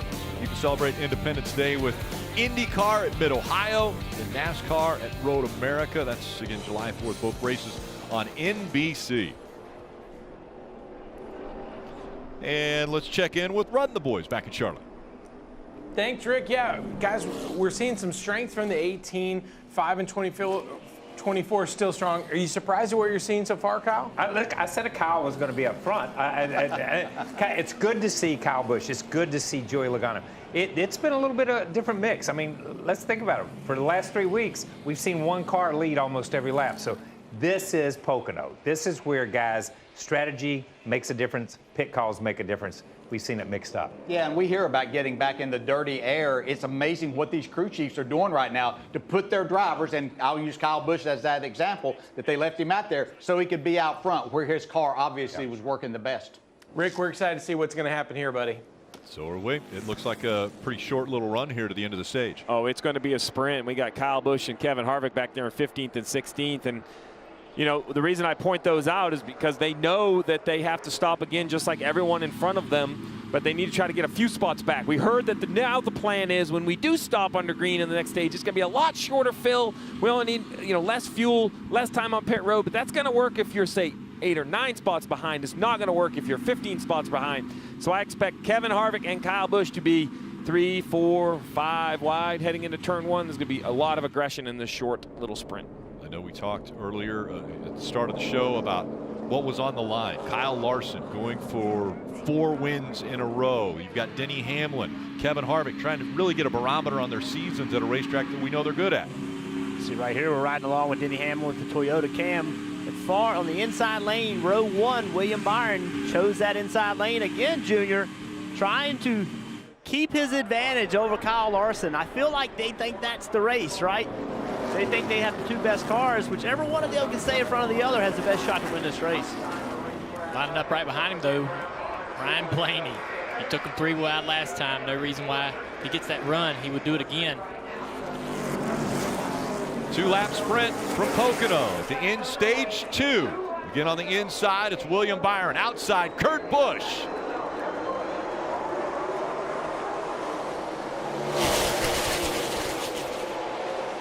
Look at that, both rows with a lot of organization. Here comes Blaney again, 3 wide down the front straightaway into turn 1, 4 wide. Look at how low Blaney is entering turn 1, 3 wide. He's able to hold that yellow line. And there goes Larson by William Byron. Now Larson trying to clear Blaney. Yep, Blaney sees that. He's going to try to get him behind him right in front of this 24. The 24 to the inside. Down into the tunnel, side by side. This is going to be a battle right here. He's going to cut He's going to cut Blaney no slack whatsoever. Doesn't like what he did to him on the restart. Cleared him. Blaney's not done with the fight. It's still a lap to go in this stage when they get back to the front stretch. Look at Larson down at the bottom of the racetrack. He's trying to get by Logano.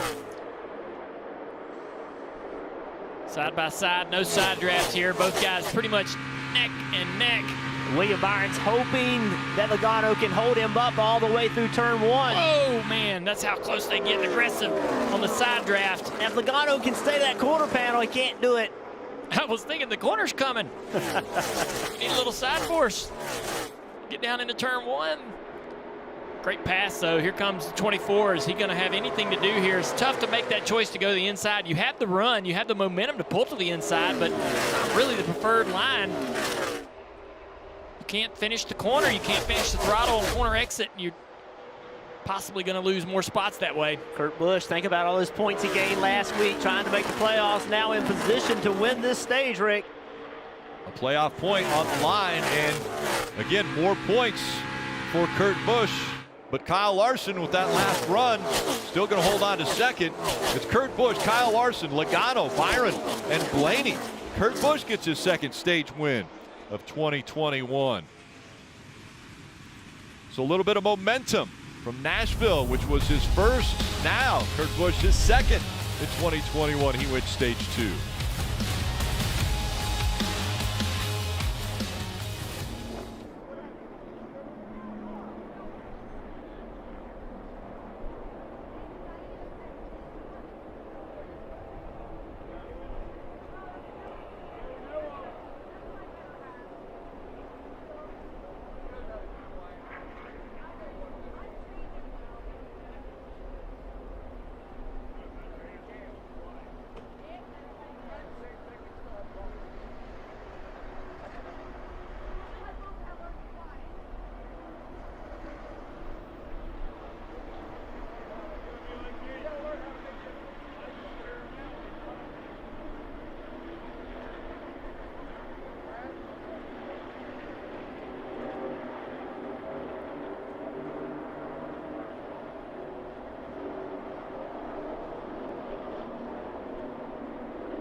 Already eventful of this, the first race of the doubleheader from Pocono, and a few people will be making their way onto pit road. Dave?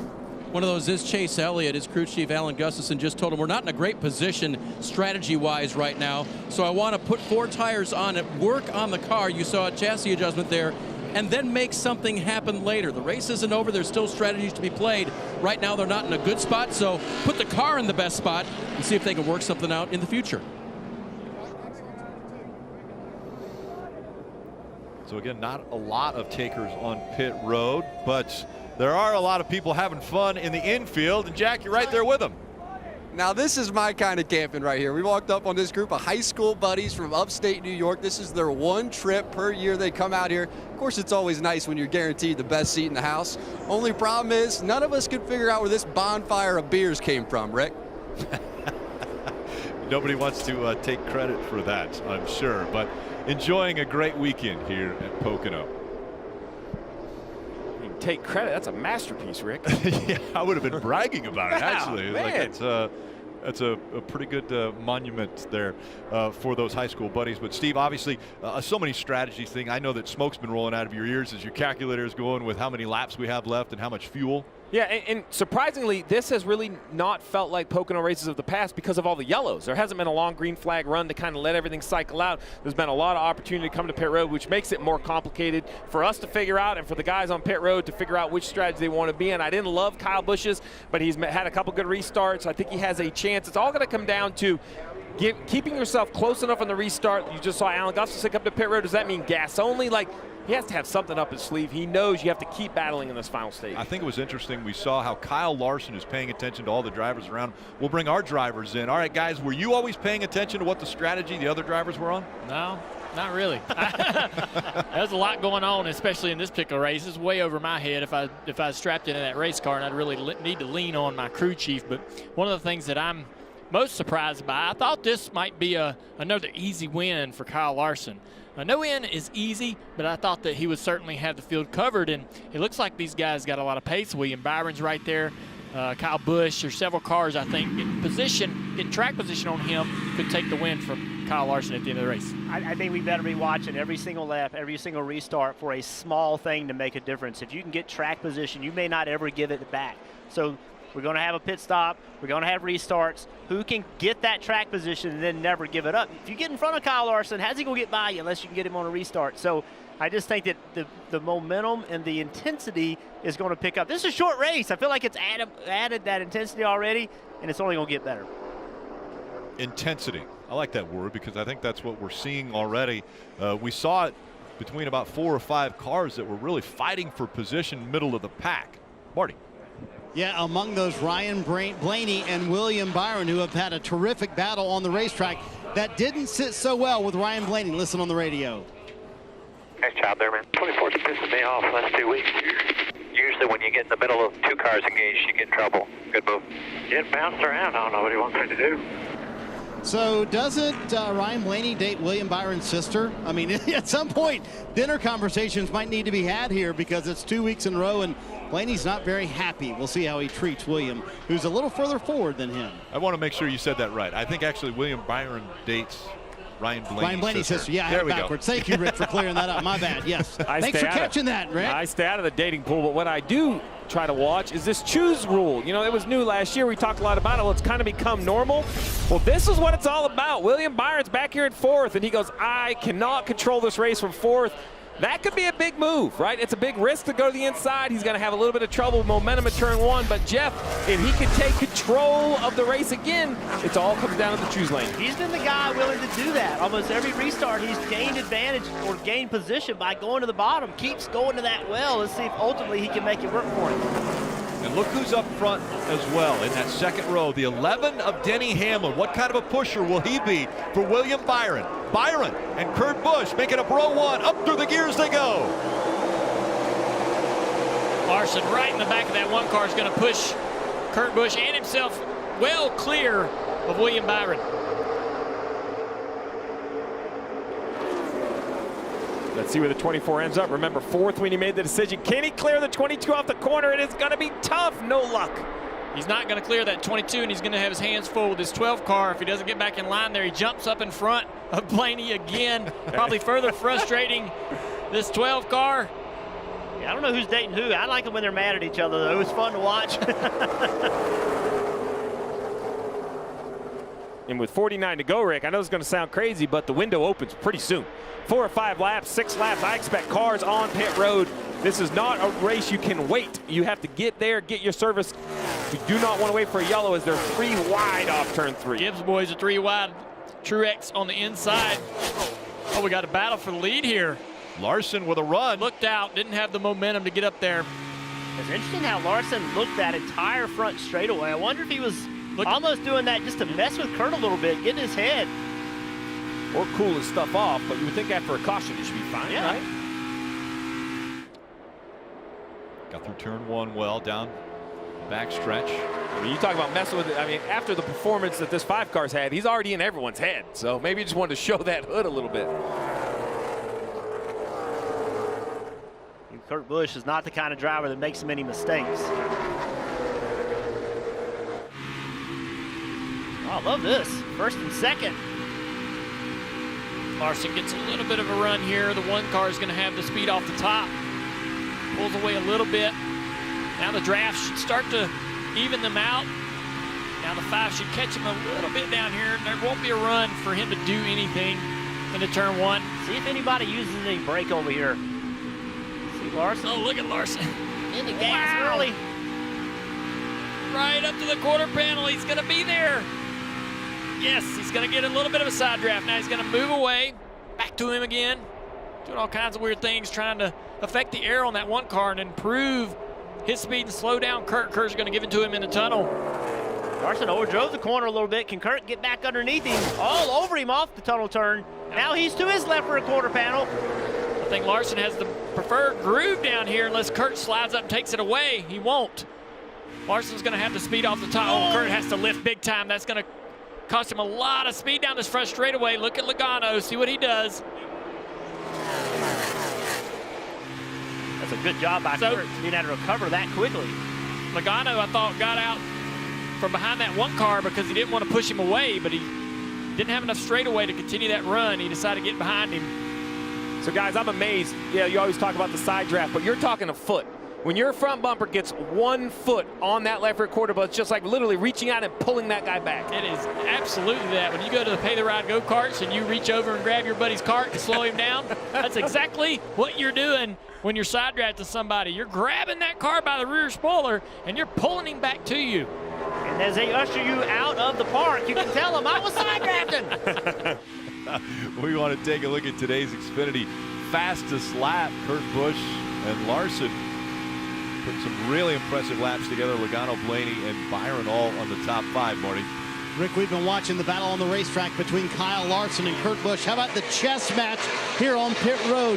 Cliff Daniels sinking possibly 2 tires, 1 can of fuel on that last stop. But Steve, if you're Matt McCall, you've done this 2-stop strategy all day long. You know you have to go 4 tires, 2 cans of fuel. So would that difference on pit road make the difference of who wins this race and who doesn't? Oh, absolutely. Time on pit road, execution on and off pit road. You can't speed. And when do you come?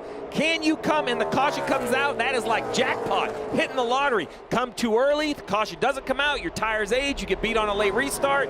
This is stress time for the crew chief. Who is going to show their hand first? See the last pit stop and the total number of stops for the teams there as we go NASCAR non-stop.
Friday, Alec Baldwin is back in DreamWorks Animation's The Boss Baby family business. And this time he's got company with Amy Sedaris as the new Boss Baby in town. Catch The Boss Baby family business in theaters and streaming on Peacock this Friday. Pit stops happening, Marty.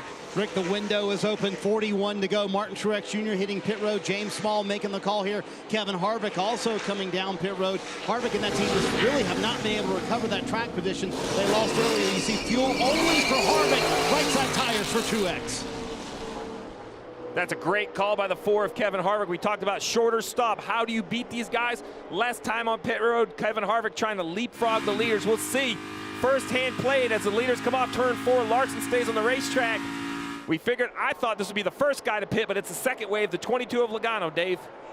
Joey Logano from third on the 2-stop strategy today. Let's see how quickly the team can give him 4 fresh Goodyear Eagles and a fill of Sunoco fuel. You'll want every drop just in case the race goes to overtime. Second can going in, Kelly. 10 of Eric Almirola also coming to pit road. He's been tight on exit, and it just happened, switched on like a light switch that he got really tight. And this is a car that they felt like they've been down on power and really haven't been able to make much of their days. You see fuel only on the 10. And right here as we see the 22 leaving pit road. Why was the gas only so good? Let's look to the left. Who comes into the screen? 4 of Kevin Harvick. Pits from the 6th position, leapfrogs Logano, gas only. Very quick pit stop. That will give him control of this race. Larson is yet to pit. It's all going to be about how long it can cycle. So right here, Kevin Harvick, it's only a 4.5-second stop for Kevin Harvick, a quick gas and go.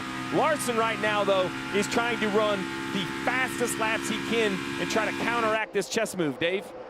William Byron may not have a chest move this time. Remember, he only took 2 right side tires on his previous stop. So we'll see if Rudy Fugle goes for 4. Yes, they will. Behind him, Brad Keselowski in the 2 car. Coming down pit road, he'll take on 2 right sides this time.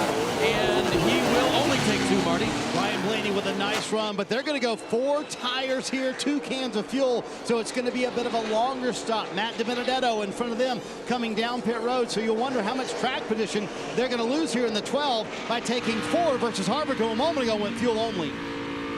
Here comes Larson on his way to pit road now for his service. We're going to see. We know Kyle Larson has a great car, but he's going to have to take more fuel than the 4 of Kevin Harvick. How efficient can this 5 car be? How good of a job can Larson do on and off the racetrack? Even with 38 to go, they know track position is king. Marty. Steve, you said they have a great car. Kyle Larson came on the radio a moment ago and said, we are extremely good right here. A lot of confidence for Kyle Larson. Cliff Daniels, though, making the call. 4 fresh Goodyear tires, so a bit of a longer stop. I asked him a moment ago, are 2 tires on the table for you?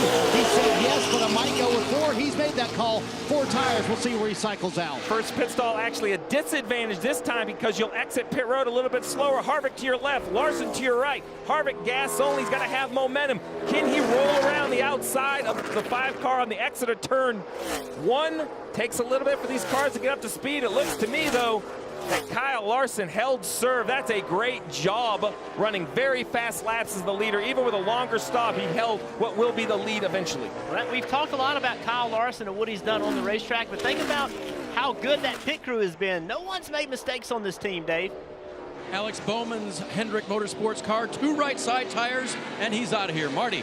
Dave, a moment ago, Kurt Busch was battling for the lead with Kyle Larson. He said he's lost all the turn in his car, as we predicted, because they're on that 2-stop strategy, kind of forced into the box, going 4 fresh Goodyear tires, 2 cans of fuel. We'll see where Kurt cycles out with all the leaders who just pitted a moment ago.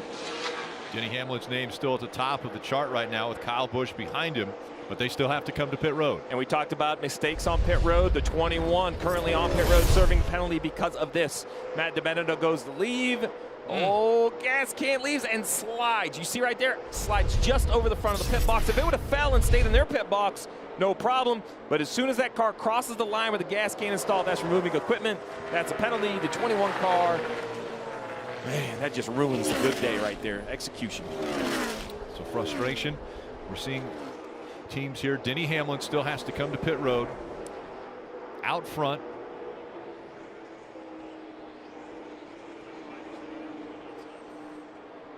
Denny Hamlin right now running very fast lap times because he has a clean air. At this point, just run long, put tires on. Hopefully the fresh tires help you later in the race. That's his play. That's what Gabe Hart's trying to do. How do you give Denny Hamlin an advantage as we go NASCAR nonstop?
So tomorrow it's the second race of the doubleheader, and that starts at 3:30 Eastern on NBCSN. But the preface to that will be the Xfinity Series will begin at noon. So make sure to tune in tomorrow, starting at noon for a doubleheader on Sunday. I love it. I mean, look at this. A Sunday full of racing, little MotoGP, little Xfinity, little NASCAR America, and then we're going to re-rack them and do it again tomorrow. When I see MotoGP, I think about Marc Marquez. Man, what a wipeout he had, but was able to move on from that. He'll be racing again.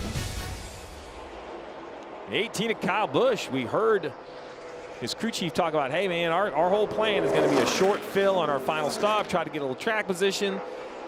We know Kyle Busch is great on and off pit road. Well, he came in, he took service, Kelly, and he has cycled out in front of Kyle Larson. But that service was only 4 seconds of fuel. They told him, don't slide your tires coming to pit road. Now, he's been a little bit frustrated because he's felt like he's had a lot of speed in the race car and just couldn't move forward with it. He was stuck in about 9th place for quite a while before that cycle of pit stops began. You see he's out in clean air now, and now we just have to wait to see how this all pans out for the 18 team. Well, great call by Ben Bayshore. I was vocal. I didn't like the strategy because he had to make an extra pit stop. But what they did a nice job of is that, you know, that extra pit stop kind of got nullified through the end of the stage, and the short time on pit road has definitely given him an opportunity. Now, unfortunately for him, that old blue number 5 behind him is running some of the fastest laps on the racetrack, Dave. Steve wanted to check back in 8th place at Cody Ware, who does have to pit one more time. He last pitted under caution on lap 79. but he's outrunning the guys he normally races. He's ahead of Davison and ahead of McLeod and Haley and Garrett Smithley, and he's had a good run this summer. He's was admittedly a little bit nervous last week when he made his first IndyCar start at Road America. Finished 19th. His dad said, hey, if we're 20th, it'll be a win. So he ran well there, and just think what he's done the last couple of months. He's won the Asian Le Mans Series over the winter, finished 4th in class at the Rolex 24 here, and today making his 40th Cup start and running ahead of those he typically races around. Pretty impressive for driver of the 51. Yeah, and that Rick Ware Racing has just a great platform. You know, IndyCar, IMSA here. I mean, he's in a lot of motorsports. Starting to be a very recognizable purple paint scheme. Okay, so the pit strategy, was this a situation where Ben Bayshore kind of did the celebration like he saw you do a couple years ago with Dale Jr.? Like, okay, if I can get off pit road in front of Larson, we can win this race? Well, I'm going to tell you, he's called a spectacular race. He has given his driver a chance to win. Now, does he have car enough to hold off Larson? I'm not sure, but he's at least in the conversation. I'm not sure we would have seen this halfway through this race. Oh, he got hung up big time right there behind the 15 car. How important are the fresher tires really that Larson his momentum has? up, guys. Larson has fresh tires as opposed to Kyle Busch, right? So big change there. Well, fresh tires and the fastest car, Jeff. It looks to me like the 5 gets a great run off turn 3. You get to watch right here and just see exactly if those tires are going to be an advantage down here in turn 1. Larson drafts up on the back of this 18 car. This a little early, backs his corner up, back to the gas, hopefully sooner. He does that to try to build momentum on corner exit, because that's how you're going to make this pass. You'll set the pass up by building speed down these long straights. Here, racing the 5 for the win. Bill Kyle Busch, you're racing for the win. That's instant speed right there. Look at that. Look at him use that apron. They're going through there so fast. It's crazy to think that they could run the left front up on that apron and it wouldn't upset the car. Kyle Larson running a little bit lower than Kyle Busch. Beats him through the corner. Now he's going to try to just draft him. Kind of almost the best you can hope for here, Junior, is to stay even with Kyle Busch, because Kyle's running that outside lane. It's going to let him carry more momentum down the front straightaway. Yeah, you mentioned a second ago about lap traffic. That could be something that gives Kyle Larson the opportunity. Kyle Busch right here up behind lap traffic. He's losing the air on the car. He's getting tight, not able to finish the corner. 5 car has a little bit of a run here. Kyle Busch trying to draft off the Larson there. 3 wide in the corner here. Kyle Busch knows, I gotta fight. He's gonna stay on the outside in the tunnel turn on the exit. He's gonna have big momentum. Just barely ahead here. Now this 5 car's been rolling the center fast. See if he can stay at least on this quarter panel. No, Kyle Busch is gonna keep that spot and clear him off of turn 3. As we're watching this battle, the 11 of Denny Hamlin gave up the lead and came to pit road. These 2 cars running 7th and 8th, but everyone in front has to come to pit road. So with 27 to go, we expect this to be the battle for the win. Steve Hamlin was 32 seconds. You can see that white car to the left there. They go by him now, 32 seconds ahead. They took on right side tires, did Hamlin, and sent him back out. We saw him just blend out behind these 2. So the battle right there gives confidence to Kyle Busch. But hey, he didn't go right by me. Wasn't easy. The 5 car, maybe I can keep him back there. Maybe I'm try to work harder. He keeps trying to get up to me. Look, he's driving away a little bit, putting a little distance between him. When he looks up in the mirror off of that tunnel turn and sees that he beat him through that corner, more confidence. This is where Larson needs to make ground. This is where he's been a little better than Kyle Busch. Beats him through 3, and now he needs to use that draft to gain on him coming down the front straightaway. The last time through here, Larson entered really late, stayed against the wall a long time, tried to turn underneath Kyle Busch on the exit of 1. Let's see if he tries it again. Following in his footprints. Oh, man, the 18 is hung out. Look how much yaw was in that car through the corner there. Way up the racetrack, trusting that PJ1.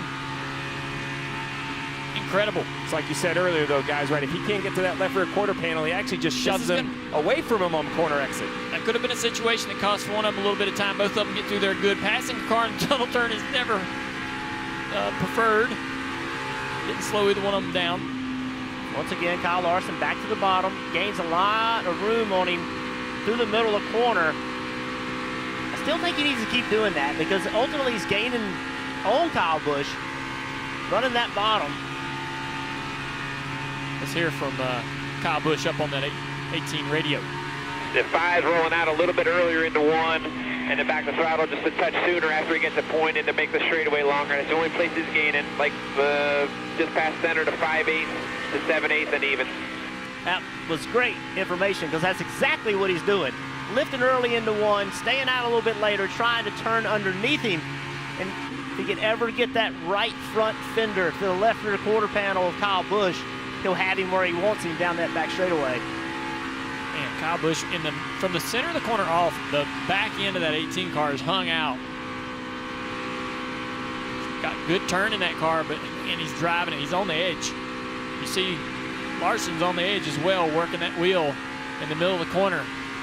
A little more speed in this 5 car, but Kyle Busch is holding on to the lead. On the left side, you see Reddick came to pit road, the red pit emblem next to his name. That makes the Daytona 500 winner. McDowell will be the leader. Buscher, a Pocono winner in the past, running second. Chase Elliott third. All still need to pit.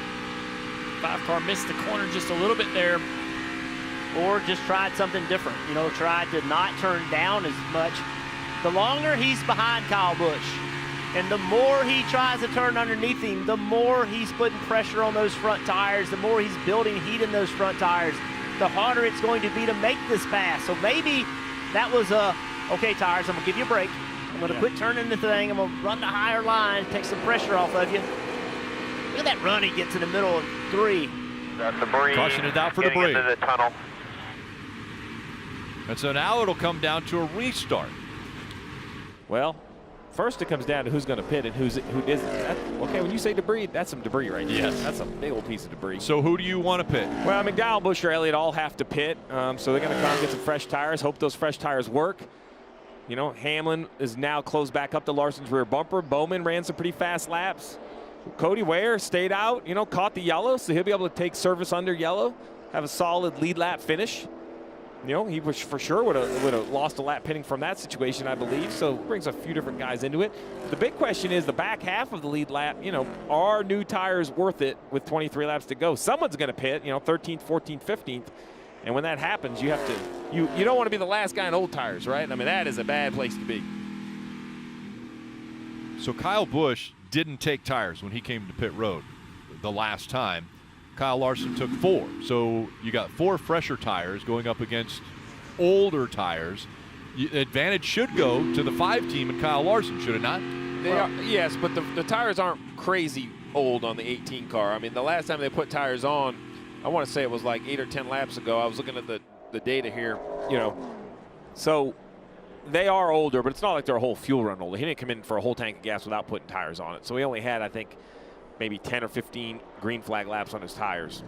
And this caution pulls a little bit of heat out of those tires, you know what I mean? So I think that advantage of having a little bit newer tire may go away some because of this caution. All day you've talked strategy, and now here you are, 22 to go. You got what you got if you're the front 6 or 8 cars, and now it comes down to drivers, spotters, and restarts. It's a heavyweight fight. Kyle Busch, Kyle Larson. I mean, that's who you'd want when you're billing, right? Let's go watch those guys go at it. Well, guys, as I was watching that, it just couldn't help but amaze me the job Kyle Busch was doing holding off Kyle Larson. Yeah. 3 wins in a row, going for 4. Only 8 guys have done it, Junior, and the bigs. Your dad did it, right? 4 in a row. The Titans of NASCAR have won 4 in a row. Larson has a chance to join that list. Now, Kyle Busch, you know, we'll see how this restart shapes up and who is where, but Kyle, if he's able to get back up front, one of the great things is he doesn't have to worry about that lap traffic anymore. That lap traffic to me was going to be the difference maker, where they caught that lap traffic and if that presented an opportunity for Larson to get that run. Well, for at least several laps now, it'll be clear racetrack in front of the leader, whoever that leader is going forward. Steve, you mentioned the names. There's the list right there. Yeah, all Hall of Famers with the exception of Harry Gant. I mean, that's incredible, the names that he could join. Yeah, anytime your name can go on a list with those 8 gentlemen, that you've done something in the sport, and that's the who's who. And look at it through the decades, right? 70s, 80s, 90s. The last person we saw was Jimmy Johnson in 07, and that was a run to a championship. So it has been over a decade. Okay, quite a few looking to go left and go on to pit road. Dave. those would be the ones needing fuel to the end mostly, Rick, but they won't need a ton of fuel. So you see Buescher on top, McDowell in the middle, and Chase Elliott on the bottom, most likely just getting 1 can of fuel and maybe just 2 tires. I think I heard McDowell say they're going to go ahead and take 4. Yes, now going to go on the left side, and they will on the other 2 as well. We'll see what they can do in terms of making something out of this till the end. By the way, we talked about Cody Ware just a little while ago. Best career finish, 19th. He's on pit road as well. Cody making his way off pit road now. So a sprint to the finish. 21 still to go here at Pocono.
Kyle Larson is the best driver to come in this sport since Jeff Gordon. Yeah, good job, guys. New tracks, old tracks, it doesn't seem to matter. Kyle Larson is the guy to beat. Top job, 4 in a row. He's a giant among men on NASCAR racetracks this season. And we've got a giant battle in front of us here from the PoconoOrganics.com 325, the NASCAR Cup Series, Pocono. And okay, guys, so strategy right here on the restart. Kyle Larson decided to jump behind Kyle Busch for this restart. I'm sure he's going to push him out in front, see if they can both clear, and then those two try to decide again. Inside row, you got Bowman and Blaney, and we know what Blaney's been doing on restarts. Let's see if he gets him another run, takes him 3 wide. Up through the gears again. 19 laps to go. Both rows pushing really well. Hamlin got put in the wall right there. Did Byron push him into the wall? It's close. And what a run for Alex Bowman. He's going to drift up, maybe try and take that line away. He does. Alex Bowman to the lead. Look at Larson with the run on Kyle Busch. Can't do anything with it. Stays behind him as they go into the tunnel turn, but now it's Alex Bowman who's thrown his name into the hat. The choose rule, Alex Bowman was running 4th, got to choose, was the first guy to take the inside, put him on the front row. Hamlin almost in the wall, trying to get by Blaney. Slowed them both down. Here comes Byron again. Byron and Blaney, those two have been fighting the whole race. Larson has a nose inside the 18. Now what will he do on the front stretch? Look at this, Bowman comes down. Isn't that interesting how far away Kyle Busch stayed, or Larson stayed from Kyle Busch? Now to him, now trying to side draft him, getting in the corner, trying to pull him back. Now he's going to go up and take that line into the high side. That right there is preparation. Knowing, think about that, he stayed away from him all the way down the front straightaway. Then as they approach the corner, then side drafting to pull him back on corner entry so he can clear him. Kyle Larson's working during the week, guys. Alex Bowman now sizing up the 18 car here down in turn 3. Bowman sees his teammates right there out front. He wants to join them. Byron. Sorry, Byron. He sees Bowman up front. Yeah. He sees Larson in front of him. He's trying to get by Kyle Busch now. That's motivation. Well, we talked about Larson and that streak that he's trying to get to 4 wins. How about Hendrick and the turnaround they have made it as an organization, the streak that they're on? Because before Larson was winning, it was Chase Elliott that won. So, I mean, these guys are on a streak from this organization. But it was always, this season, Larson. Now, Bowman and Byron are in position to get up there and try to bring the fight to him. So he rode on board with Larson for a long time as he battled against Kyle Busch. What did he learn that he's going to use now against the teammate, the 48 of Alex Bowman? Seen this before at Dover. Bowman held off Kyle to win that race. He's probably getting coaching and cheerleading from his team. Man, come on, you can do it again. And Bowman started the streak for Hendrick Motorsports. They could have 6 wins in a row, Dave. And you saw him there in turn 3 stay up a little bit higher than Kyle Larson using that PJ1, the sticky stuff. Greg Ives, his crew chief, told me this morning that Alex is much more comfortable with turn 3 and with the sticky stuff that he's been in the past. But now he's got Larson right on his bumper. But the potential to hold Larson off is really there today for Bowman. So I don't think that Bowman has the handle that 18 car Kyle Busch had when he was leading. I think this might be a bit easier of a pass for Kyle Larson. We heard Larson get out of the gas there coming out of the turn and obviously lost a little bit of momentum, but it was because he had to slow down because of Bowman. Yeah, Bowman got real tight or lost the grip in his car on that corner exit as well. Now he's got a little distance on Larson. Trying to break the draft down the front straightaway. I never understood that. It just seems like to me it makes the straightaway longer. That never made sense to me. Like the guy can just follow you if he wants to. See how they do this. So Bowman up the track, but turns the car back down the track for the corner exit. Much better exit on this lap than the lap before. Larson closes in a little bit. Those tires, though, have a cycle on them. They've got a lot of laps on them. You said it earlier, Jeff Burton, this pass gets harder and harder the more laps we run. And Alex Bowman pitted a lap after Larson, but he's on 2 tires. Larson's on 4. Guys, it's been 48 days since Hendrick Motorsports lost a race. And now we see Hendrick Motorsports top 2 here with Bowman and Larson.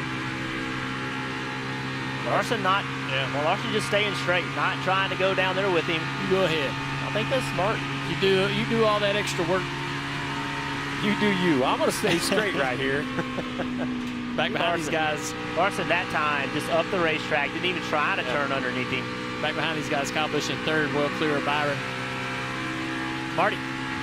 Hey, Junior, I go back to what Kyle Larson said at the end of the last run. We are excellent here, so good on older tires, but talk about the patience, Junior, that Kyle Larson is exhibiting here. He knows he has the better tires. He knows he's quicker than his teammate, but the patience he's showing, he's a little bit lower through every corner. Behind him, he knows he can get by him. It's just a question of when. It might be right here, Rick. He dives down in there. Yeah, he tried to drive down in there hoping the car would stick and turn. It definitely hurt him on corner exit. I don't know about patience. I think that there could be some frustration as we get down inside of 10 to go. If he's still not made this pass, you got to start thinking, man, I might not be able to get this done. Running out of laps, running out of ability in the car. He's right there on the back bumper now to the inside. Can he make it stick? He has to be in the gas really early. Not going to be able to keep it down there.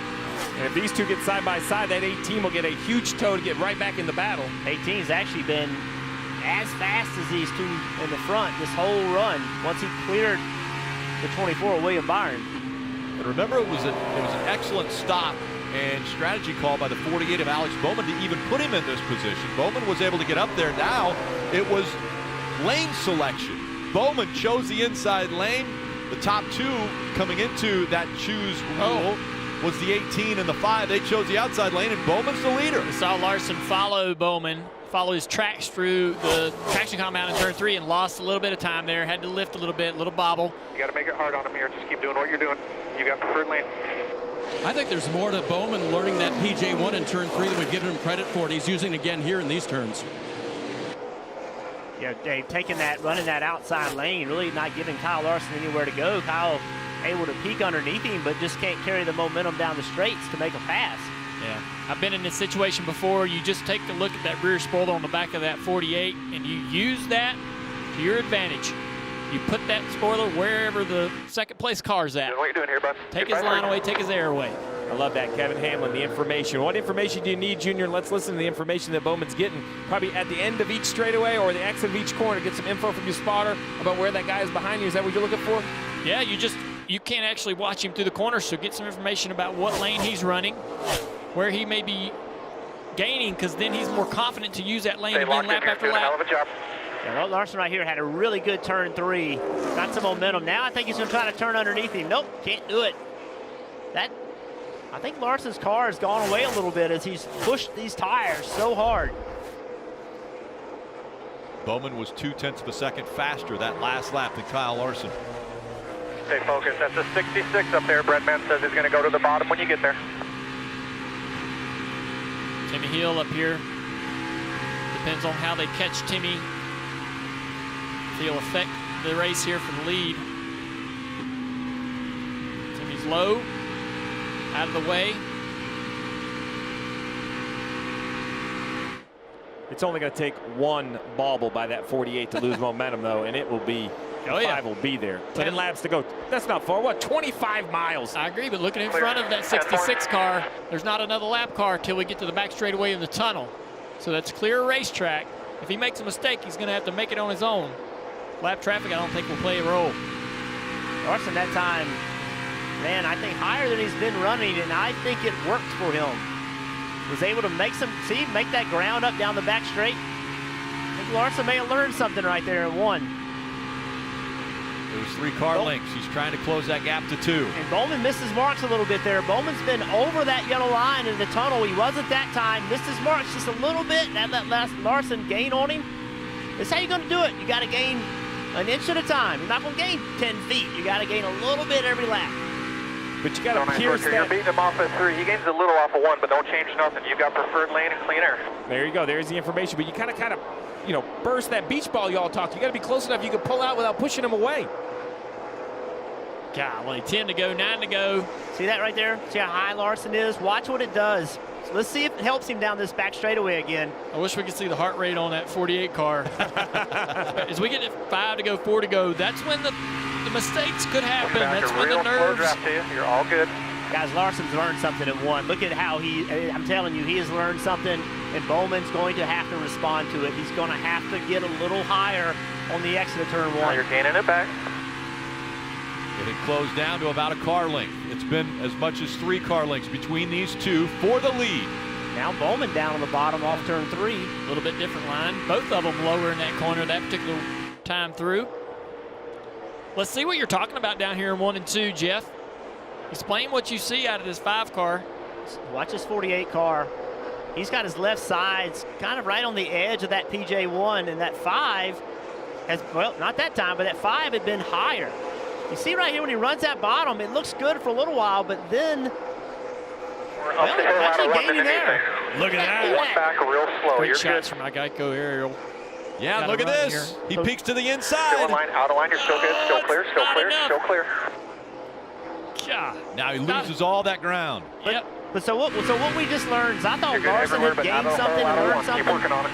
what it is Bowman has gotten slow in 1. Bowman, because Larson, anything he does, he's better in turn 1 right now. That's where the pass has got to happen. Bowman struggling down in 1 and 2. Could that present an opportunity for Kyle Larson down that back straightaway to the tunnel this time? 7 to go. He's got to get great run off of turn 3 so that he can take advantage of the speed that he has over here. Both of them way different lines. The 48 way up the track. Is he going to make the corner? If he gets to you, you got to be real aggressive with the side drop to pull him back.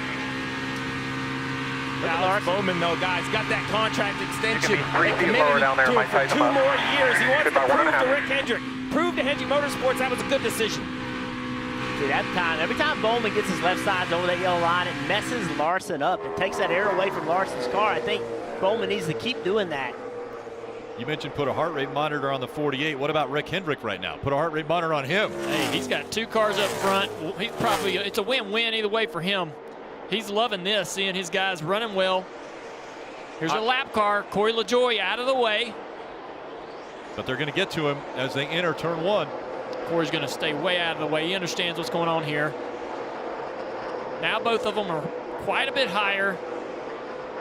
Both in the PJ1. Let's see if the 5's able to put a run together down this straightaway again. Nope. Coming to 5 laps to go. What a job by Bowman, holding off, I mean, the absolute hottest driver in NASCAR at the moment. And these guys are separate. They go 2.5 miles, and they're separated by 1/10 of a second for their lap times. Look at this. To the inside again for Larson. Oh, not a great exit from the 48. Here comes the 5. One to the bottom, right with you here. Work in, but don't get him the top. All the way down. Still down there, you're good. You're good. One back, come back to the top. Get back to the top. All the way up, all the way up. But this is the closest Larson has entered with Bowman into 1. Well, he drives in. He's going to go to the bottom here. Maybe get to the inside. Can he finish the corner? Gets tight. He gets tight off the corner. You're good. 48 drives away. When he sees he's driving away, he looks in the mirror. He sees he's driving away. He's like, I'm going to break the draft. Not allow him to recover on this short straightaway here. Stay focused. He's got to get us, not the other way around. Great information by the spotter. He has to get us. Do not give him the spot. Great coaching by Kevin Hamlin. Coming up on 4 to go. And again, what's on the line? A win streak. Kyle Larson looking to make it 4 in a row. Alex Bowman wants to get back to victory lane. Another good run by Larson. He's going to have positive momentum. You're still good by 1.5. I'm telling you, these last few laps. Here's the 5 car. Working in here. He's way down there. Way down there. You're going to have to call it. Making him think. Oh, he's right on him. He's going to take the air away. No, he loses the air. Jumps to the throttle. Still all good. Big run here. Keep coming up here. Good by half. Coming back to you. Work out to the bottom. Just inside. Now Bowman's got to just keep him next to him. Can he stay on the outside through the tunnel turn? Your quarter inside. They side draft. He tries to pull him back. Larson, he gets in front of him. Larson out front again at Pocono. What a great battle. Kyle Larson with, I'm talking the precision of a surgeon. For lap after lap after lap, the 48 makes one, not even a bobble, just maybe not the perfect corner, and Larson is there. Now 3 to go. Can he get back to him? We saw it starting to happen, guys. It took 10, 12 laps to happen, but you saw it. He needed to exit turn 3 with positive momentum, gaining ground, and then take advantage of the speed disparity in turn 1. That's ultimately what got it done. And I want to give a tip of the hat to Bowman. I don't think his car is as good. And you talk about making it difficult for a long period of time. A tremendous job by Alex Bowman keeping Larson back there. It's just a great example of how, we tend to think a pass just happens when we're, just when they get side by side. It took 2 corners to make that pass happen. But it took almost 13 laps to do it too. No question. But he had to get turn 3 right. He had to get it perfect. Once he got it perfect, then he got into 1 the way he needed to. The pass happened in 1, but it started in 3. As we watch this battle up here with Kyle Larson, I just have to think about the 2 to go, right? Other guys, you got a teammate Bowman behind, Byron 4th, Hamlin 5th, needed a decent run. Reddick 11th. He struggled here before. Suarez continues a great year in 12th. Just a lot of names inside the top 20. How about Truex? Eric Jones in 20th. That means if he finishes there, he'll start on the pole tomorrow. And Truex will start second. Remember, we'll invert the top 20 for starting positions for tomorrow's race. What a battle it was. And now Larson trying to hang on and stay out front for win number 4. 4 consecutive wins is what Larson's fighting for. Eric Jones and Buescher battling for 20th place on the racetrack right now. Buescher in 21st. Or Jones now in 21st. Buescher has made the pass. 1 lap to go, presented by Credit One Bank. 2.5 miles in front of Kyle Larson, and what a historic day it will be for him. They've all come differently. He's dominated some road courses, high horsepower, low horsepower, different style racetrack. This racetrack, unlike any other, and he had to go get the lead back in the closing laps. Kyle Larson trying to join the legends of NASCAR. Only 8 before him have ever won 4. Oh, he's got a flat tire. The left front tire's flat. It's down. He's going to go into the wall. Kyle Larson in the wall. The 48 of Bowman's going to get by him. A flat tire for Kyle Larson. And now Alex Bowman is going to win at Pocono. Unbelievable.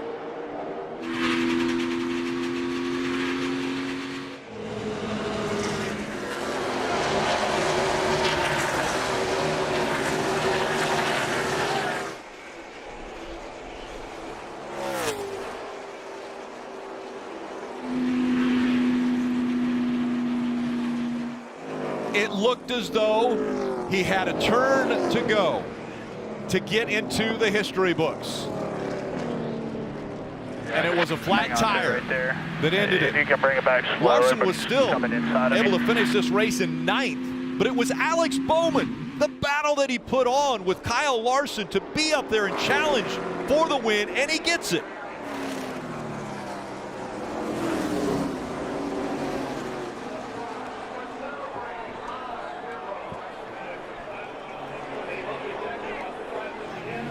That's a heartbreaker. You know, it reminds me of your dad driving into turn 3 at Daytona, coming to win the Daytona 500. Tire goes down, looks like he has it in hand. These races are never over until they drop the checkered flag. Just never know what can happen. So many moving parts and pieces. And hey, give Alex Bowman credit. You said it, Steve. He sat there and fought and fought and fought, took the inside lane, made positions up, caught a lucky break, but put himself in position in case something happened, he could win this race. You got to give, clearly he got a lucky break, but he put himself in position to let that happen.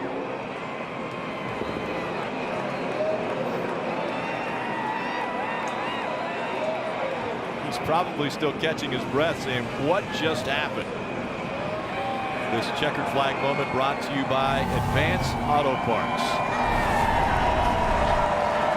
Remember, it was back in 2015 at 22 years old, Bowman said, the reality of it is I'm probably never going to get a call from Hendrick Motorsports to drive for them. Well, guess what? He did. He just signed his longest deal of his career, and now he's won at Pocono, keeping the Hendrick streak alive at 6 wins in a row.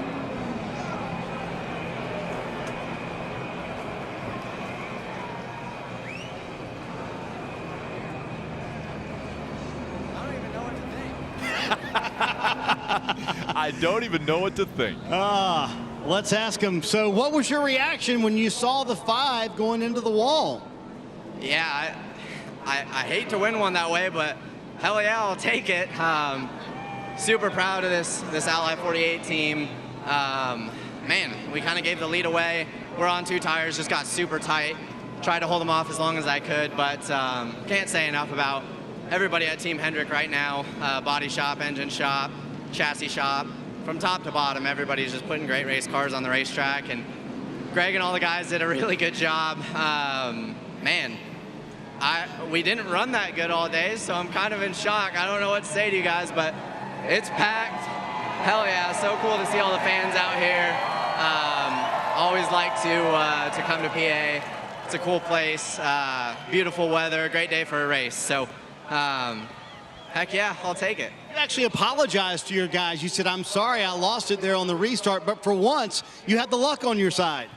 Yeah, I don't know what to think about that. Bad luck Bowman had some luck there, but no, I mean, the 5 beat us, but you know, their misfortune, it happens, and that's part of the sport, so I'll take it. You mentioned these fans. They've come as close to you as they can to celebrate this win with you. How about winning in front of these Pocono fans? Yeah, it's so cool. I mean, the place is packed. I went for a run in the infield this morning. Typical Pocono. Everybody called me William Byron, but that kind of happens around here. So it was pretty funny, and just enjoy it. It's so cool to see all the fans out. Bunch of fist bumps and high fives running through the campground, and I'm sure my trainer is going to make me run in the morning again, so probably see some of you guys in the campground tomorrow morning. It'll be Alex Bowman, the winner on Saturday, who will be running in the campground tomorrow. What an impressive run for Hendrick Motorsports. And Rick, Alex Bowman making it happen late on these restarts. Gets a little luck on his side today as well. When he's running in the infield, I think you got to call that a victory lap tomorrow morning. So getting ready for his second race that will take place tomorrow. Want to let you know, anytime you don't drive your car all the way back into the garage, which, by the way, Kyle Larson didn't, you have to go to the infield care center. So we'll try to talk to Kyle Larson here in just a moment, but he did have to go to the care center. So the left front tire's flat, out of the tunnel. Flipping switches. On the bottom here. Oh! Hear the tire come apart. Something happened, we blew right front, we just blew right front. You saw him take his hands off the steering wheel right Keep before. coming, get to the line, get to the line. Keep it up there, come to the line here. Spot encouraging him. Get the best finish you can. Took his hands off the wheel to keep from injuring his hands. That steering wheel spin around at such a rate, you can't slow it down. And you asked me if Rick Hendrick's heart rate was up. Well, this is why it wasn't, because even with the disappointment of the 5 car, he's going to victory lane with the 48 and Alex Bowman. And Alex Bowman was almost in disbelief and not sure what to say, but, you know, we've seen him won, we've seen him lost. I think it's a race, right? Like, you have to put yourself in position, and he did it in second. He's in the same boat with everybody here. Yeah. Everybody can't believe what we just saw. That 5 car, they've got to go to a backup. They've got to start at the back of the field tomorrow. Alex Bowman, we won't tell him till later, but he's got to start 20th. Yeah. That battle for 20th position, which will be the pole tomorrow, is going to end up with Chris Buescher. Eric Jones fell back to 22nd there on the final lap. Yeah, just outside of it was Austin Dillon. He finished 21st, so he will start tomorrow in that 21st position. Okay, let's take a look at the playoff standings. And again, this could be a big weekend for quite a few drivers. One of those being Kurt Busch. And take a look at the numbers now. Yeah, Kurt Busch moved ahead of Chris Buescher for that 16th position. And I look all the way up at 12th at Denny Hamlin. You know, Kyle Larson was gaining on him quickly for the regular season championship. This flat tire definitely has taken a few points out of Larson. Hamlin finishing 4th. I'm still shocked Hamlin and Harvick are not in yellow. I can't believe we're 18 races in the season and those 2 drivers have yet to go to victory lane.